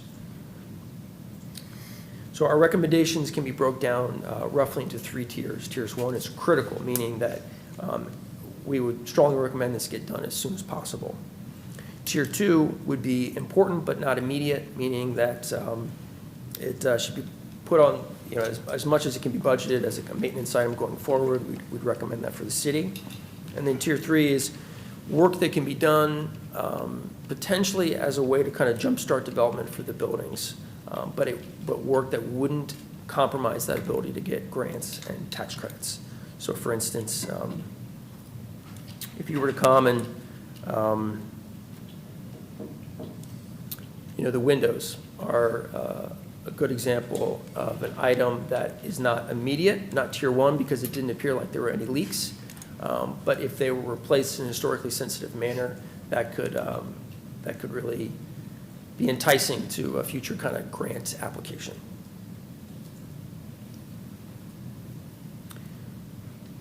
So returning to those tier 1 work recommendations, there is the roof replacement, which in our mind, the 2 kind of more obvious choices would be to go with an asphalt shingle roof. You see the approximate cost there and the approximate lifespan, or a clay tile roof as well, which represents a much higher upfront cost, but lasts a lot longer.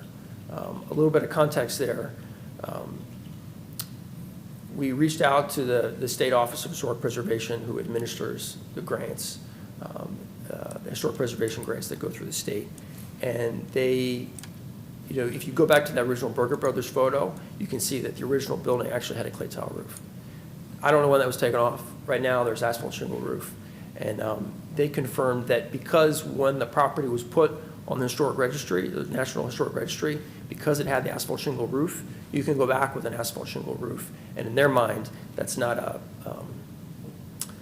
it doesn't conflict with a future grant application. If you went and replaced all the wood windows with vinyl windows, that would automatically eliminate it from future kind of eligibility. So in this case, because the asphalt shingle is there, you can replace it in kind. The clay tile would be highly preferred from their standpoint because that's what they do. They're historic preservation people. They would love to see it kind of go back to its original condition, but acknowledging that there is significant more upfront cost for that. Other tier 1 repairs we recommend would be hurricane strapping for obvious reasons. You know, that's a very approximate number until we get the roof up, and we can kind of tell how much the roof deck needs to get replaced. That's just kind of a budgetary placeholder. And then the fire alarm upgrade is really just kind of a, make sure that if anything ever happens, the city was aware of it. There is something there now, but to kind of upgrade it a little bit more, make sure you guys are aware of it if anything happened to the building. So that's a pretty high-level summary, a lot of information there. I'll kind of turn it back over to Lauren or answer any questions you guys have.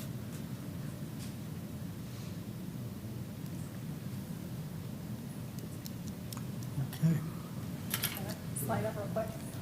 Oh, I'm sorry, Lauren. That's okay. No, that's okay. So if there weren't any immediate questions, then as Assistant City Manager Battle indicated, you know, we'd like to get, you know, some discussion from you and take and work on your vision. So these were a couple of questions that when we were drafting this, we thought could kind of help guide that, but we're here to listen and answer questions. Councilman Robertson? Okay, so I guess you're looking for direction today on these two questions. I agree. The roof has to be repaired because everything happens from the top down. I mean, as far as you make it watertight, it will last a lot longer.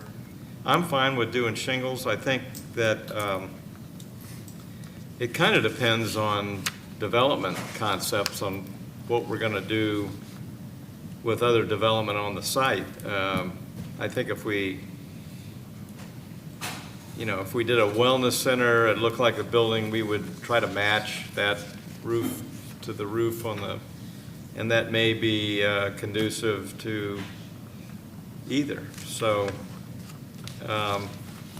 I say we move forward on the two recommendations you put up just to, before we really decide on development concepts, whether we do mixed use, which I'm really up for discussion on any of this. I think the two that I'd like to see would be mixed-use residential or professional development, but that's another discussion I think we can get into.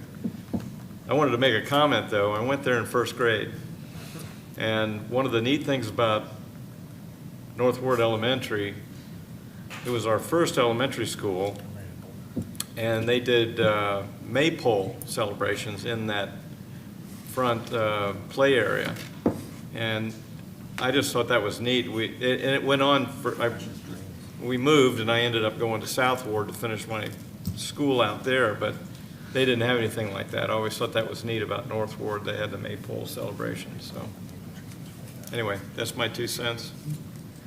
Others? Councilman. I'm sorry, did you? Hudson? Yeah. Thank you, Mr. Mayor. So I'm for the discussion as well, but I'm also for just getting this off of the city's item list, to be completely honest. So putting it up for sale, seeing what other type of developers and/or people in the audience that may have use for it or pitches that we can get. That's where I would go with it. Vice Mayor? Yeah, reviewing the history, we've already addressed, we've already assigned a lot of resources already to this building, and we're still where we started, right? We had Cardinal, Lauren Campbell, and now Rowe Architects. And so I'm wondering, so we fix the roof and we do the hurricane strapping, and then what? So then we get together and we choose another development concept, and then what? It's just overwhelming, and we've had this building for so long. I am curious to see what the response would be if we put it up. I don't know, it's a lot to handle, and we haven't accomplished much. And that's not a bad, and I'm not a bad reflection on the staff, I'm sorry. I just mean to say that we've owned this property, the city has, for many years. We've done some, some initiatives to figure out where we're gonna go, but we're back where we started, where would we go from here? And so Mike, I would like to also entertain that thought. What happens if we put it up for sale and see what happens before we start investing money in fixing things that maybe the future entity that wants to purchase it is not gonna wanna do it, you know? Why spend $200,000 on shingles if we might have a buyer that would like to have put clay tile instead? So I kinda just wanna take a step back and see how you guys feel about it. are we ready to commit again? Councilmember Menino? Thank you, Mayor. Thank you for the presentation. We've kind of been talking about North Ward for quite a while now, a number of years, obviously because of its historical significance. I had a stepbrother and sister that went there as children. I didn't know Councilmember Albritton went there as a child as well, but it never seems to amaze us.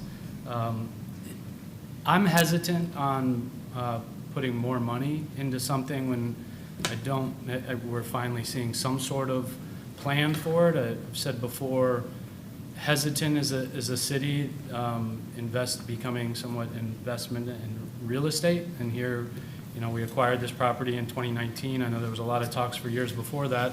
And like the Vice Mayor said, we're kind of in that same place 6, 7 years later, where we've carried that financial burden and responsibility and insurance to this point, and still don't really have a plan. I know at one point, a couple of years ago, not even, the 55 parcel development proposal all around that Fort Harrisman. I don't know if they've come back or if there's any engagement or discussions with that group that controls those 55 parcels. So I know this project was part of those. Have they ever come back to discussions? So they were two, as I remember it, it was two separate proposals. And yes, we were supposed to have a meeting last week with that group. However, they asked to postpone that meeting, so it did not occur. But I would say that, they certainly have reached out and indicated an interest to have a conversation about whatever they might have to propose. About this specific project? Okay. Yeah, they were separate. They weren't, at least to my knowledge, they were not together. This parcel wasn't included in their development plan. Correct. per se. This was Gotcha. not included Okay. at that time.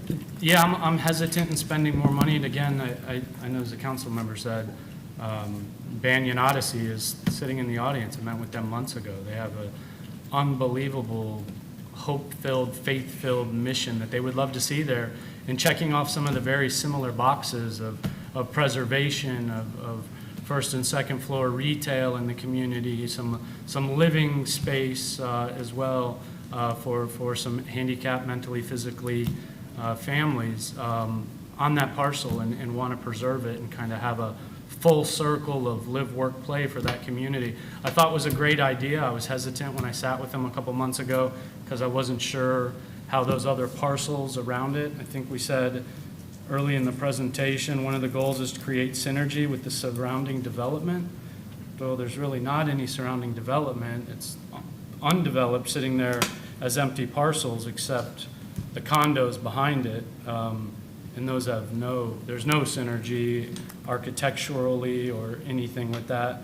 Don't know if I would be in favor of putting another type of gym, community wellness center. It sits in our North Greenwood CRA. We have a beautiful community center that we built with swimming pools and everything right up the road, as well as our Martin Luther King Jr. Community Center as well up the road. So to put the kind of money into a third, I wouldn't be in favor of, but I think these are good discussions to have.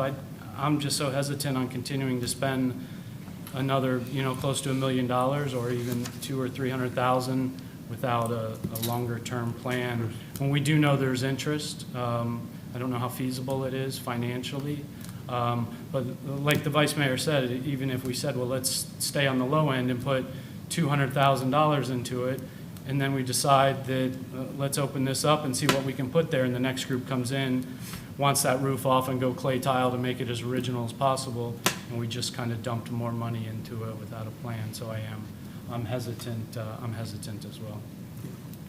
So it's really two questions. And the first question is what we want to do on preparing the property.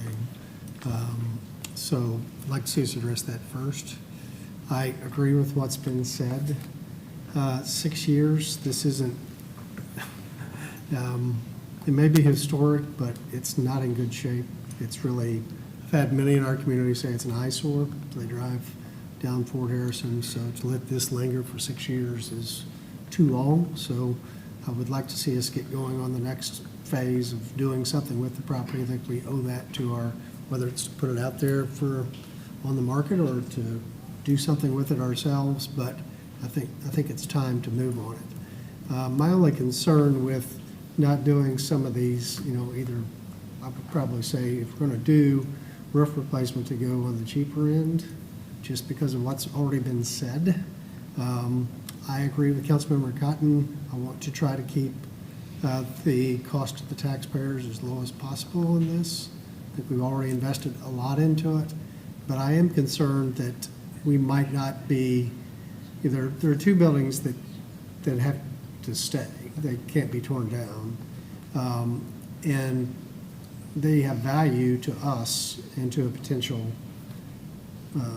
purchaser or developer. So I just don't want to see us not do that roof repair and let the property deteriorate where it reduces the value of the property either to us or to a buyer or to a developer. So that's what I'm hearing you say, is that the water penetration is potentially causing moisture problems within the building. Yes, there's definitely water getting in. I mean, I know that if you look at the roof, you can see patching that's been done over the years on, by kind of city maintenance. So I'm not sure exactly how much is getting in, but you walk through, there are ceiling tiles that are on the ground because there's been water dripping on them. I just want to make sure we're protecting the city's investment. But I agree with everything that's been said. I don't want to waste money on something that's going to be turned around and be changed shortly afterwards. But I do feel like we do need to spend something to protect the property, in my opinion. Councilmember Albright. Well, putting a shingle roof on, we almost have to do it if we're even thinking about moving on with this and one thing or another. We got to protect it. I can tell you this, though. I had some experience with Southward Elementary when I was president of the Historical Society. We actually got that from the school board to put our museum there. And one of the things at the time I looked at is I went through all the, we had surveys on asbestos and lead-based paint. And I came to the conclusion, as a retired contractor, you didn't want to touch the inside because it was loaded with asbestos and the heating ducts, and lead-based paint was encapsulated, but I mean, if you were tearing any walls down, you had to wear a spacesuit to go in there and do anything. So I'm just telling everybody here, if you're thinking that the roof is the most expensive part, it ain't nothing until when they get in there and start doing some remodeling on the inside, because this is an old building and it's probably got lots of lead-based paint that's in there, and you're going to have spacesuits go in there to do any kind of remodeling. So there's going to be an expense to that. So that's where we are right now, that whether you like it or not, it's our building, and we can't tear it down.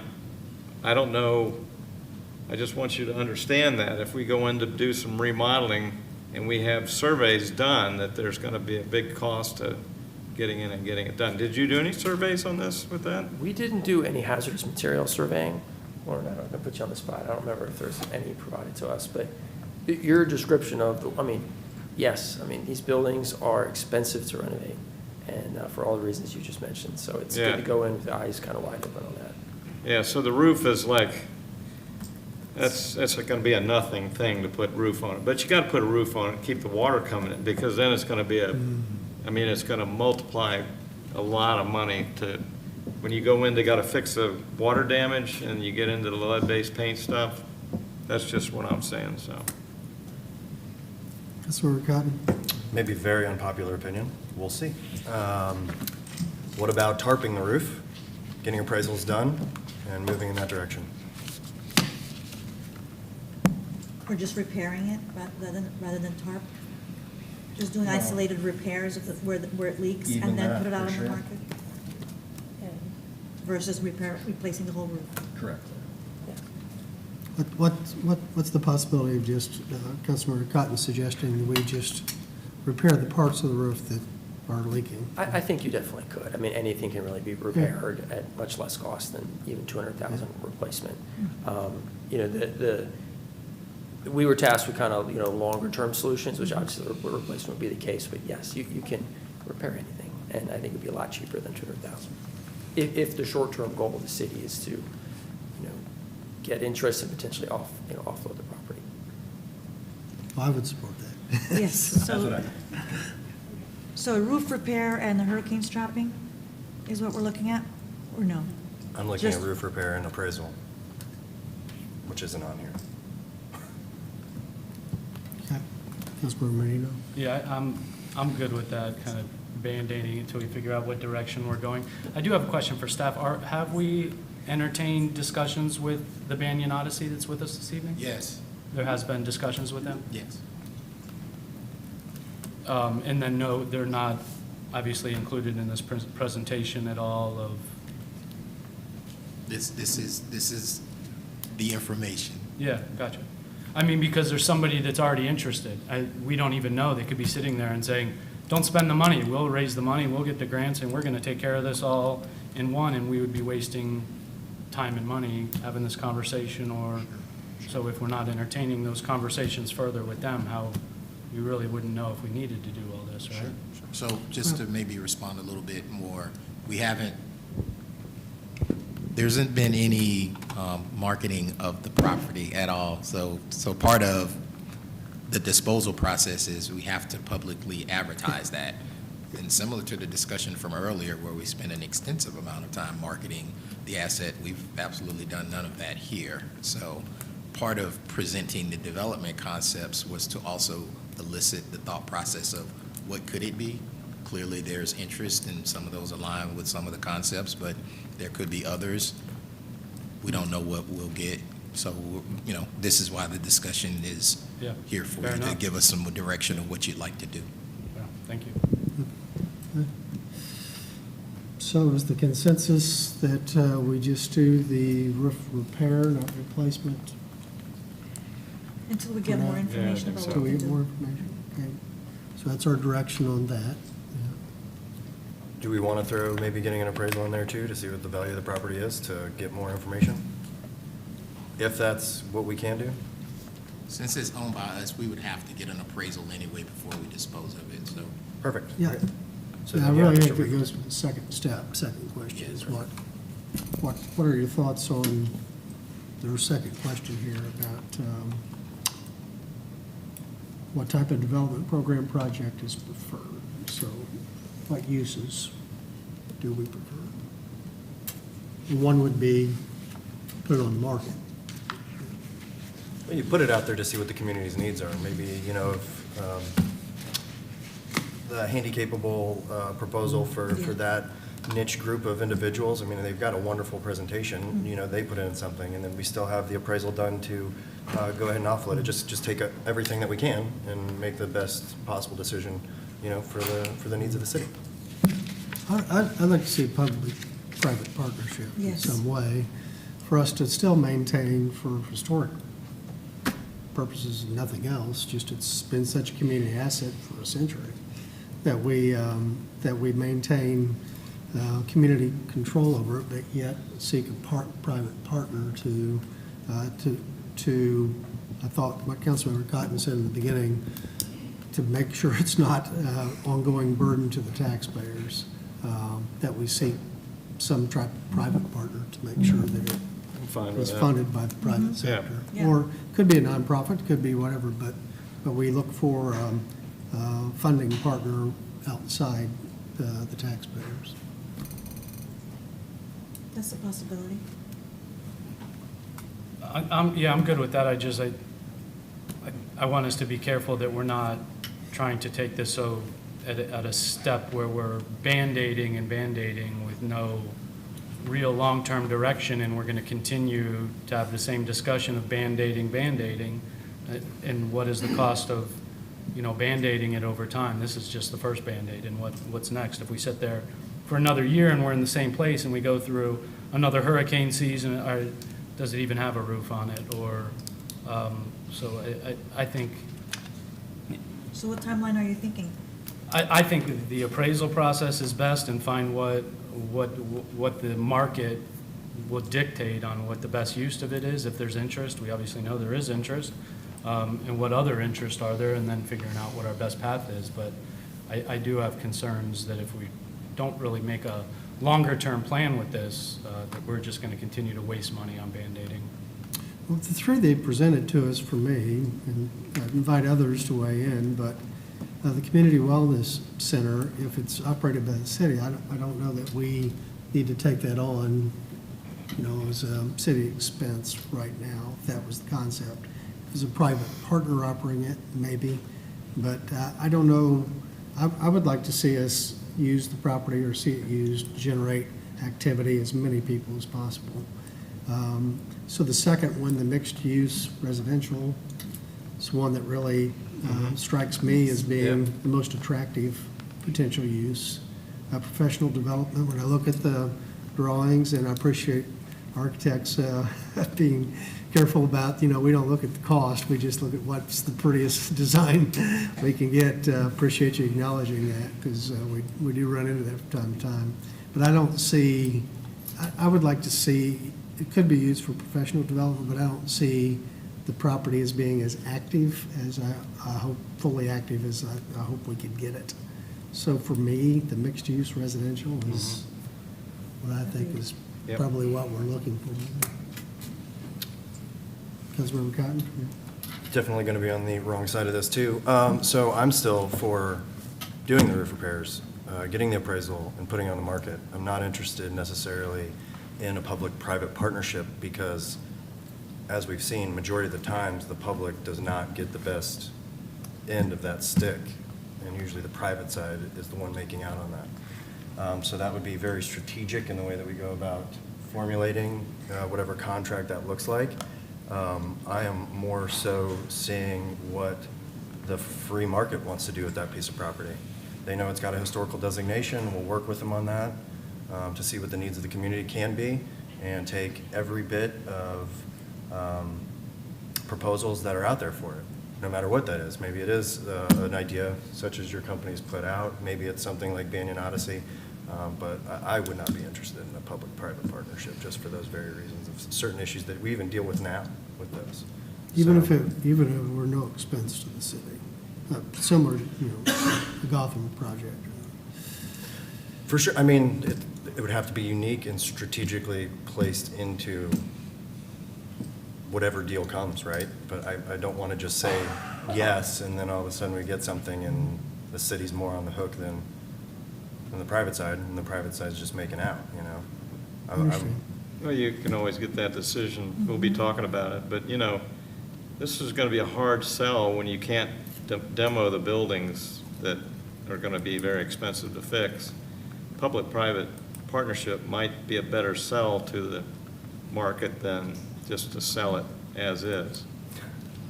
I'm really finding myself on the backside of this. I know it's going to bite me. So if it's because of the historical building designations, those can be removed depending on the needs of the city. They just can be. So again, it's right on the bluff. And again, I'm not saying that we need to do that, but it just, again, we make the roof repairs, we see what comes in and what the needs are, and assess each specific deal and what is best for the city.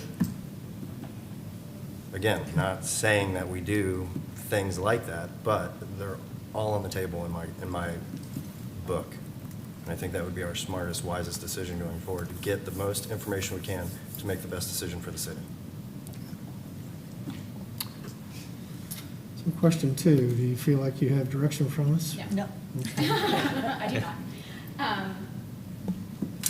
I have direction in terms of repairs. It looked like there was certainly direction to do the roof repairs, and that we will see what the market is interested in, an appraisal. So definitely, I got direction for appraisal, but that's where I feel like the consensus ends, and so need a little bit more direction in terms of what you want us to put it out as, because the posting would be important. If it's going to be an inquiry type posting to see what we get, if it's going to be a sale posting. I mean, there's a lot of different options. And then obviously we have the legal requirements because of it being in the CRA and stuff like that. So I need direction in terms of what type of posting you want. Does it have to be only one thing? Can it be an open-ended, either for sale or public-private partnership? Does it have to be so? Because I'm not comfortable with taking out the historical designation. I'm not ready for that. Well, we can, I mean, I think the posting can have whatever we want in it. So, I mean, we could put it out for sale even, but require that it maintain the historical designation. And or public-private partnership or no? You can't have both? I don't know if we would need both, David. I mean, like, we could certainly specify that open to any and all. I think so. So a couple of thoughts on this. The appraisal certainly, as ACM Battle pointed out, is something we would have to do anyway as a precursor to any sale. And even if we were doing a lease or some kind of P3, we would still get an appraisal, I'm sure. So I would definitely suggest starting there, and those are inexpensive enough. That's probably going to help guide us a little bit more because the appraisal will take into account what that highest and best use is. Appraisers use that methodology to figure out what is economically feasible, what is maximally productive on the site. They are going to take into account some different factors than the architect necessarily will.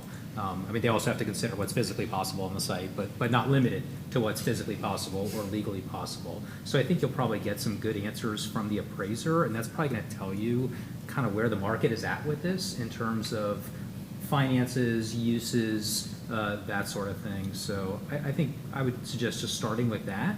And once you get those appraisals back, I think that'll help shape that conversation. That said, once the appraisal comes back, as pointed out, because it is within the CRA, whatever we want to do in terms of private-public venture here will have to be posted and advertised for 30 days. I do believe that the city has the right to say that we are open to either sale or lease, if in fact we are open, to either option. We actually did that with the Bluffs. For those who were on the council at the time, if you recall, there was a lot of conversation about whether the Harborview parcel was going to be a ground lease or whether it was going to be a sale. And there were a couple different proposals that came in as to that. So if the council wants to keep it open-ended, I think that's okay. If the council settles on one concept or another, that's fine too. So. We got it. So is that our consensus is to do an I'm appraisal? okay with that. See what the appraisal comes back, then we'll talk about the next. Bring it back. So we'll bring it back once we get the appraisals back? Yeah. Okay, we can do that. What about the roof repairs? Not Repairs. replacement, just Yeah, just repairs. repairs. I say repairs. Repairs. So we can do that. To be clear, I did not say replacement. So what you'd like for us to proceed with the roof, securing roof repairs as well? Okay. Good. Anything else? No. I have things, but no. Thank you. Well, I think we can all find, we're just glad the discussion is pre-started. It's time to get the discussion going again. So thank you for coming in to present to us. Thank you for the time. We are going to take just a few minute recess. So we'll recess for approximately 5 minutes.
Call the meeting back to order and we'll move to item, excuse me. It's like we're at item 13.1 on the agenda. Approve amendments to the Clearwater Code of Ordinances, Chapter 2, Administration by amending Article 3, Appointed Authorities, Boards, Committees, Division 2, Air Park Advisory Board, and Chapter 4, Airports and Aircraft by amending Article 1 in the general and Article 2, Airports, and pass ordinance 9825-25 on first reading. Good afternoon, Mayor, Council. Mike McDonald, Marine and Aviation Director. At the March 31st work session, Council reached consensus to rename Clearwater Air Park back to Clearwater Executive Airport to better reflect its current and future use and strengthen its marketing and promotional value. This ordinance makes two primary changes. First, it formally dissolves the Air Park Advisory Board as directed by Council on August 6th. Second, it replaces all references to Clearwater Air Park with Clearwater Executive Airport while keeping existing operational rules, including the nighttime curfew and emergency procedures. These amendments modernize the code, which has not been updated since 1991, and ensures it reflects current airport operations and governance. I'll be happy to answer any questions. Okay, this one we need a reading on, I believe. Thursday? Yeah. On Thursday. On Thursday, okay. Any discussion on this That's agenda item? If not, thank you. Agenda item 14.1. Approve settlement of Department of Environmental Protection versus City of Clearwater OGC file 25-1120 for in-kind project in the amount of at least $1,314,183. Good afternoon, Mayor and Council. I'm Mike Flanagan, Public Utilities Assistant Director. I'm here today to provide a comprehensive update on a regulatory matter with the Florida Department of Environmental Protection, FDEP, concerning our 3 wastewater reclamation facilities. As a result of our city's proactive and transparent self-reporting of our wastewater discharges and permit limit exceedances, most of which were caused by our system being overwhelmed during related hurricanes. The DEP issued a proposed consent order on August 1st, 2025. Many municipal utilities received similar notices. The initial proposed detailed violations included a total penalty of $877,122. Our team immediately began evaluating, discussing, and negotiating with DEP to ensure that final terms were reasonable, reflected the storm-related nature of the incidents, and avoided redundant or unnecessary costs for the city. DEP has agreed to 2 of our requests, one of which is violation reclassifications. The DEP has agreed to downgrade 3 key violations from major to moderate, potential for harm. Additionally, more efficient corrective actions. DEP has also approved our request to substitute our existing robust collection system action plan CSAPs in place of the requirement for the CMOM, the Capacity Management Operations and Maintenance Analysis. As part of these discussions, FDP has now requested the city submit our 2023 inflow and infiltration I&I study and any associated project updates. There were requests to remove the economic benefit penalty and the fine associated with our reporting history. They have not responded to these requests, which may mean they were rejected, but also we may also reach back out for clarification on that, or we will.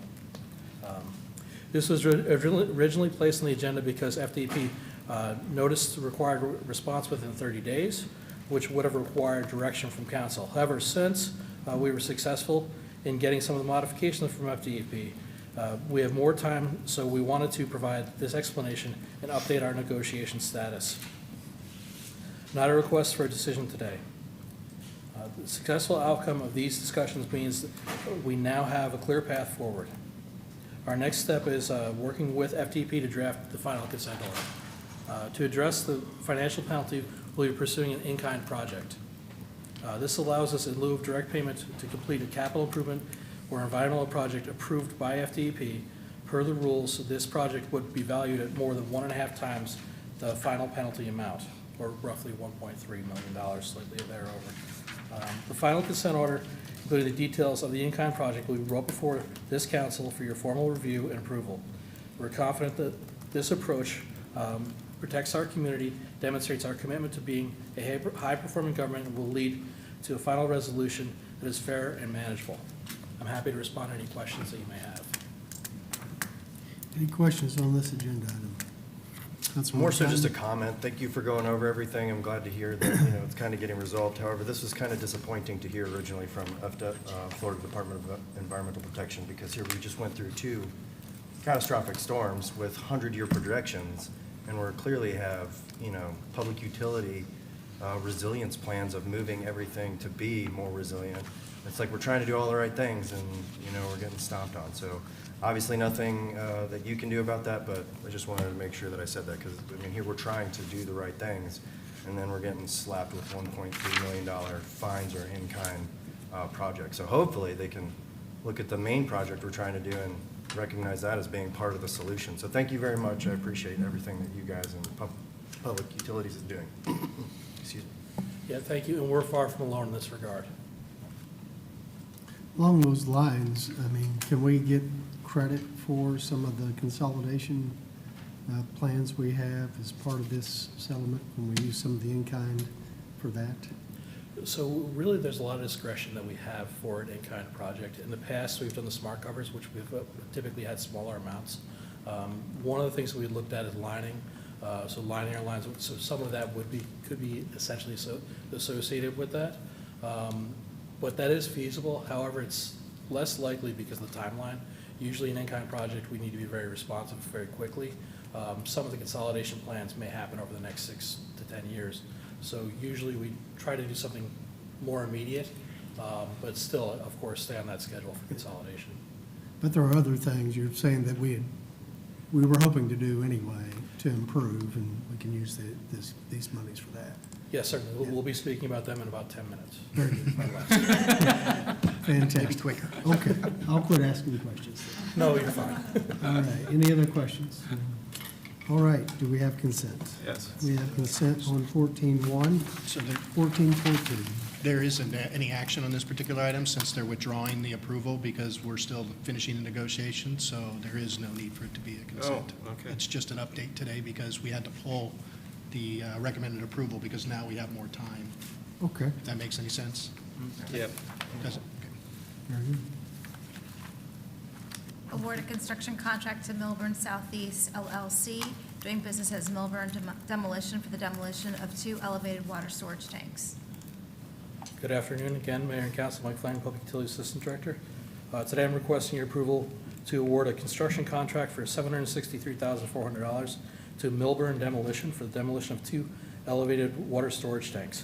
We also ask for approval to increase our current purchase order with our engineer of record, Biller Reinhardt, by $156,640 for engineering and inspection services during construction, and to authorize the appropriate officials to execute the agreements. This project will see the complete dismantling and removal of 1 million-gallon water tanks at Weston Drive and South Martin Luther King Jr. Avenue, followed by a full site restoration. Milburn Demolition was the lowest responsive bidder for the project. The increase of the engineer of record is to cover the necessary engineering and inspection services throughout the demolition process, which is expected to last 210 days. The action aligns with the city's strategic plan for high-performing government by maintaining our public infrastructure. It also supports our goal of community well-being and environmental stewardship by restoring these neighborhoods to their original state. I'm happy to respond to any questions that you may have. Any questions on this agenda item? No. No questions, do we have consent? Yep. We have consent on 14.2, thank you. 14.3. Authorize award of a construction contract to Razorback LLC for RO1 dual media filter rehab in the amount of $1,054,130. Good afternoon, Mayor and Council. Mike Flanagan, Public Utilities Assistant Director. Requesting your approval to award the construction contract to Razorback LLC for $54,130 to rehabilitate the dual media filters at our reverse osmosis treatment plant 1. I ask for approval to increase the purchase order with our engineer of record, Mead and Hunt, by $73,293 for engineering and inspection services during construction, and to authorize the appropriate officials to execute the agreements.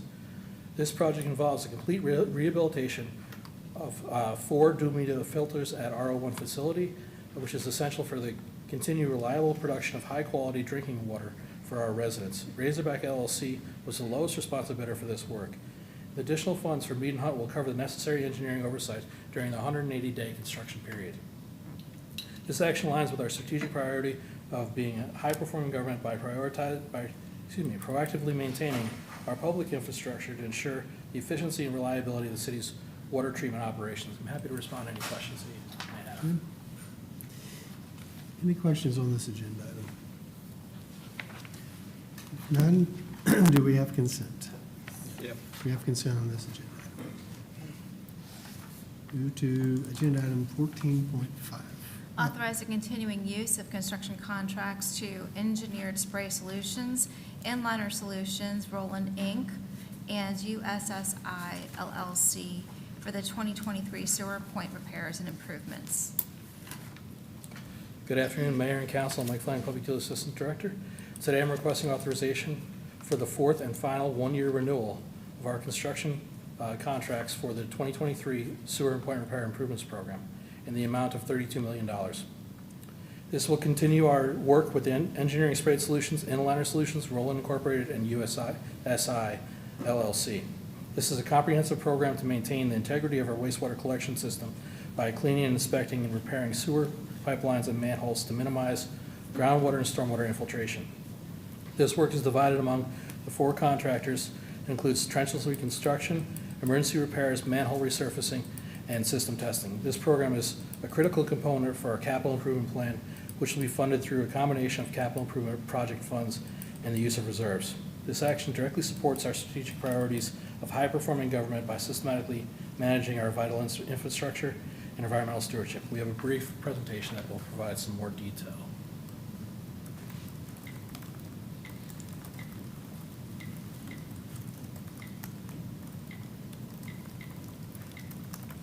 Thank you. All right, so this is managed by our EOR, Hazen and Sawyer, under the 2019-19-0011 wastewater collection system program. These are the 6 groups that are in. We're going to speak to those 6 groups. Group A is the trenchless reconstruction. This is just an example here from K-Palk Park. So you see the emergency point repair. We did 14 feet of 36-inch pipe at a cost of $13,000, just about $14,000 per foot, as opposed to 114 feet of 36-inch pipe at a cost of $1,420. So you can see the cost differentials there. So looking at our year 3 budget was $3 million, of which we spent. We're looking to increase that budget to $6 million because of the cost advantage associated with it. This is something, as you spoke to, with an in-kind project, this would be something that would be a feasible alternative. There are others out there too. We've been working as a team to narrow those down. Good. Group B, sewer cleaning and television inspections. Our year 3 budget was $2 million. We're looking to increase that budget to $4 million for the TV and inspection, which often goes along with these other things like the CIPP and things like that, and identifying issues. Group C, emergency, non-emergency repairs and improvements. The budget for year 3 was $11 million. We're recommending $11.5 million. We utilized $7.4. There's a lot of unknowns. We use this for a lot of emergency work as well. So this is an important one for us, but we'd rather utilize other mechanisms as much as possible. Group D, cleanouts and sewer laterals. So the typical lateral replacement is $20,000 as opposed $20,000 to $40,000 as opposed to the lateral lining is much less expensive. So we're trying to utilize this technology to cut down our costs. We have a lot of inflow and infiltration, a lot of things that impact our system in these sewer laterals, and we're trying to meet that need. The year 3 budget is $2 million. Our year 4 recommendation is $4 million, trying to increase that and to try to reduce that inflow and infiltration. Group E, manhole resurfacing. So our budget of year 3 was $3 million. We're looking to increase that budget to $6 million. We've actually gotten quite a bit of work done in this area. We're going to try to continue that work. The Group F, smoke and dye testing, we've done that throughout the entire system to date, and we're going to continue doing that as well. So the year 3 budget is $500,000. We're going to continue that $500,000. We find quite a bit of issues, not only within our system, but also in private systems as well. So this one helps our community also. This is the summary by year. This is kind of an important slide for us, as you can see on the right-hand side with the percentages of the system. So we're getting a fair amount of work done by utilizing this mechanism. Our intention is to continue to do that. And again, the I&I reduction by year, particularly impactful with, as we have I&I within our coastal portions of our community. Okay, so it's a total of 6 contracts for $32 million. Covers both emergency and preventative maintenance. It will be rebid next year, next iteration. Each year has been approved by council. That's why we've come to you today and previous years. Capital projects still require city council approval. Any unused funds also revert back to public utilities. So if we don't spend it, it's there. What are the benefits of the program? So it reduces some expensive emergency work. If we're more proactive, we can do less emergency work. Reduces our I&I, which we already spoke to. Reduces overflow risks by being more preventative. Identifies system and funding priorities and allows our in-house crews to focus on some customer service and focus on some other things by having these additional resources help us.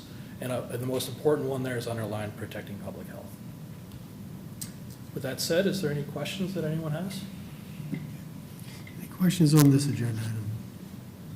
If not, do we have consent on 14.4? Yeah. We have consent. Thank you. Agenda item 14.5. Approve the First Amendment to the City of Clearwater and Pinellas County's contract for purchase and sale of potable water to serve the customers in the city's water service area. Good afternoon again, Mayor and Council. Mike Flynn, Public Utilities Assistant Director. Requesting your approval for the First Amendment to our 2005 contract with Pinellas County for the purchase and sale of potable water. This is an administrative update to our longstanding agreement. The amendment removes 2 wholesale meters at the city's request and updates a list of sizes of 4 other existing meters at the county's request. This ensures our contract accurately reflects the current state of our infrastructure. All other terms in the original 2005 contract remain unchanged. This action aligns with our strategic priority of being high-performing government by maintaining accurate records and agreements through systematic management. I'm happy to respond to any questions.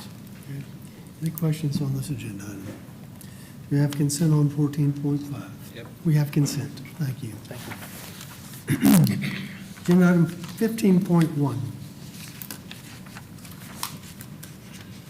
Approve a purchase order to Pinellas County Solid Waste for the disposal of solid waste at the Pinellas County Waste to Energy Plant and landfill. Good afternoon, Mayor, Council, City staff. Jacoby Washington, Solid Waste Assistant Director. Solid Waste Department is seeking council's approval for a purchase order with Pinellas County Solid Waste in the amount not to exceed $5,500,000. This agreement ensures that our department continues to deliver reliable, safe, and environmentally disposal for all collected solid waste materials. Pinellas County operates the only waste to energy plant and landfill in the county. So every ton of putrescible waste collected in our city is eventually transported to the county's facility. In fiscal year 2024, our department delivered roughly 88,000 tons of material to the county's facility. Effective October 1, 2025, the county will implement a tipping fee adjustment, raising the rates from $54.50 to $58.86 per ton. While this represents an 8% increase, it reflects the operational realities of maintaining the only waste-to-energy plant that prevents thousands of tons of trash being diverted from the landfills. Excuse me. This purchase order aligns with our objective 4.2 strategic plan, which is adopting renewable resource usage and waste reduction practices to ensure Clearwater remains a vibrant, sustainable city for current and future generations. I respectfully recommend approval of this purchase order in the not to exceed amount of $5,500,000. With that said, I'm happy to answer any questions. Any questions on this agenda item? No questions? Do we have consent? Yes. We have consent. Thank you. Agenda item 16.1. Mayor, 16.1 through 16.11 are my items. 16.1 through 16.9 are, I would say, normal second readings relating to annexation ordinances. For 16.10, with the mayor's permission, I'd like to call on Mr. Flanagan from Public Utilities. Yep.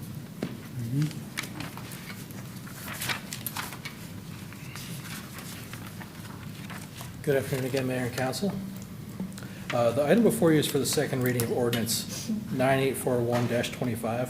But before you vote, I need to inform you of an error that was discovered in the ordinance related to an area calculation that affects the base sewer rate for the under 1-inch meters only. Specifically, the proposed base rate for this meter size was calculated incorrectly, resulting in an unintended rate reduction. Staff recommendation is to approve the current ordinance as presented.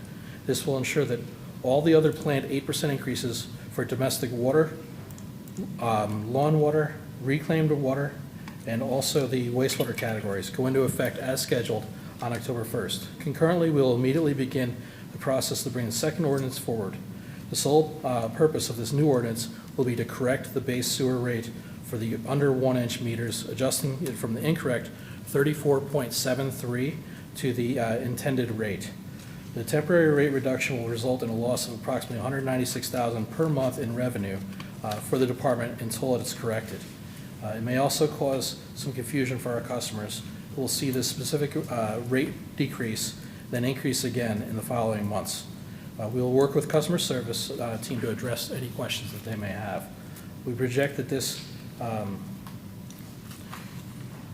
we project that we can correct this by December 1st, 2025.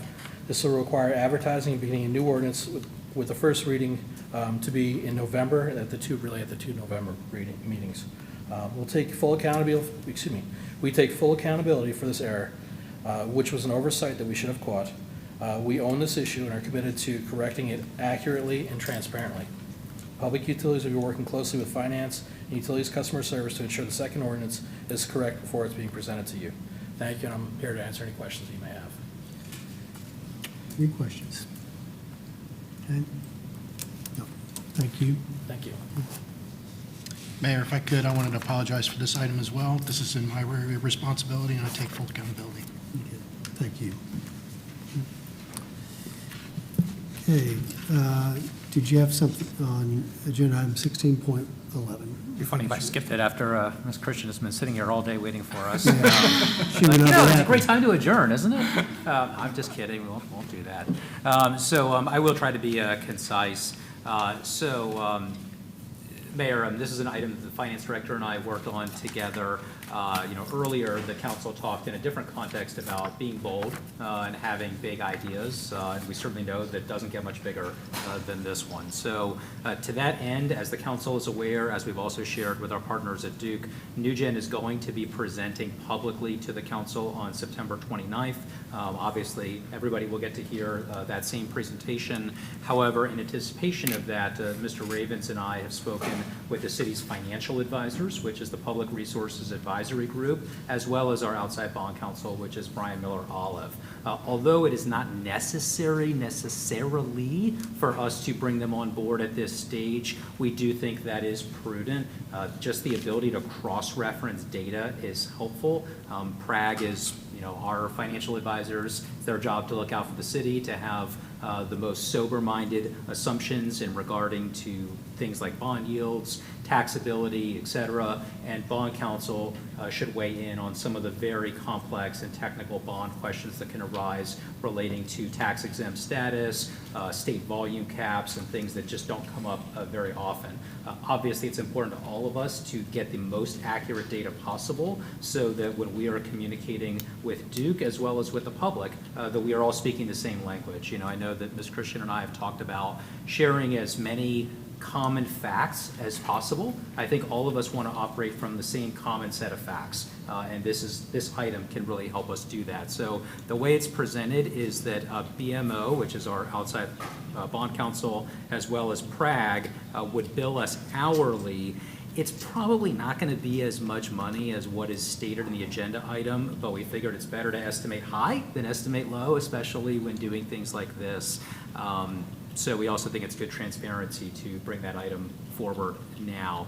The money itself for this will be paid out of special program funds, so it does not affect budget, does not affect millage, does not affect utility rates, et cetera. And finally, we have negotiated with Prague and with Brian Miller Olive such that any money spent on this kind of preliminary work will be credited dollar for dollar if we end up purchasing the distribution assets on the back end. Because normally Prague and BMO would charge us on the back end fees for bond issuance, but we would actually get a dollar for dollar credit in this instance against any money that is spent on the front end, if that makes sense. If you have questions, I'm sure either Mr. Ravens or myself will be happy to answer. So. Okay. Any questions? Councilmember Cotton. Yeah, I'd just like to say that I think that this would be money well spent.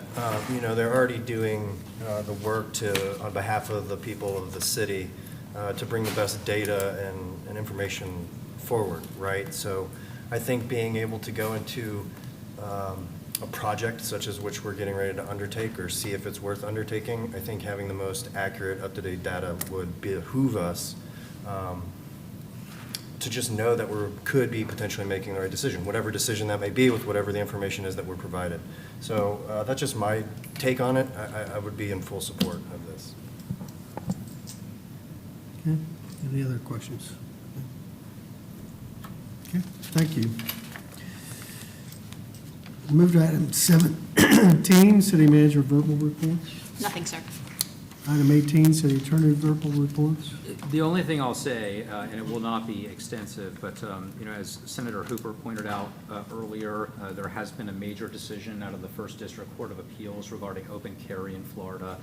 We know there's a lot of conversation that takes place. I'm on listservs, meetings, et cetera. The Florida Police Chiefs Association is very involved in this, Florida Sheriff's Association, and yes, Attorney General Uthmeyer has also issued his own guidance letter on this. I think some aspects of this are already very clear. Some are likely going to become clear in the next week or two as this unfolds. I don't want to say too much just because I think this is still playing out, but there's probably going to be some significant culture changes in Florida as a result of this. So we're going to have to give some thought to that. And obviously the legislature is as well, which I'm sure is why Senator Hooper brought it up. So. All right, thank you. Move to 19.1, resolution for Red Star City. That's mine. So I've circulated it, and it's part of the agenda, proposed resolution. We've been invited to apply to be the first Red Star City for a group that supports families who have had a military veteran or first responder take their own life. Jerry Schaefer had started this organization here in Clearwater, and so we've already done a proclamation, and they've been active in our community. So we were invited to apply, so there are 4 steps in applying. One is to pass this resolution, which I've attached. Second one is that we commit to raising awareness about military veteran and first responder suicide throughout the city at sponsored or community-led initiatives. Third is honoring Red Star families through events, memorials, or other recognition ceremonies. And 4, supporting suicide prevention efforts in partnership with the Red Star Foundation and local organizations. So again, this is similar, he hopes, concept to the Purple Heart cities and that initiative. And my recommendation is that we apply for Clearwater to be the first Red Star city in the United States. Sounds good. Yeah. Good. Good. Everybody on board? Good. Okay, with that, we'll move to item 19.2. Approve city manager 2026 goals. You have anything to present? I know that we have all discussed this individually in our one-on-ones. I'm happy to go through them for the record, or happy to answer any questions. Any questions? I know it's been a long meeting, Yeah. so I don't want to, but I'm happy to discuss as much as needed. Yeah. No questions, then we'll move to item 19.3, approve city attorney 2026 goals. Any questions for the city attorney? All right. Hearing none, we'll move to item 20, new business one. item. Oh, you have one. Yeah. I was going to suggest that we put another goal for the city attorney. The two that he's got, and I've always said this, and David agrees with me, it's hard to set goals for the city attorney because mostly he takes care of problems after the fact. But I know that I always want to see all our departments working well together. And the only thing I was going to put on here is like a goal number 3, the city attorney's office should collaborate closely with the city manager's office to ensure a team-oriented approach on shared projects. I think that would be a good thing for both city manager and city attorney, so they work together. I think we've had maybe a little pushback on some things this last year. I think they've been resolved, but I think that would be a good goal for next year, is to always be a team-oriented approach on shared processes. Okay, anything else? Okay, thank you. With that, we'll move to item 21, closing comments by mayor. I have none. After a 4-hour meeting, 4.5-hour meeting, I think we've talked enough. So with that, if there's nothing else to come before the city council, we will adjourn the work session of September 15th, 2025.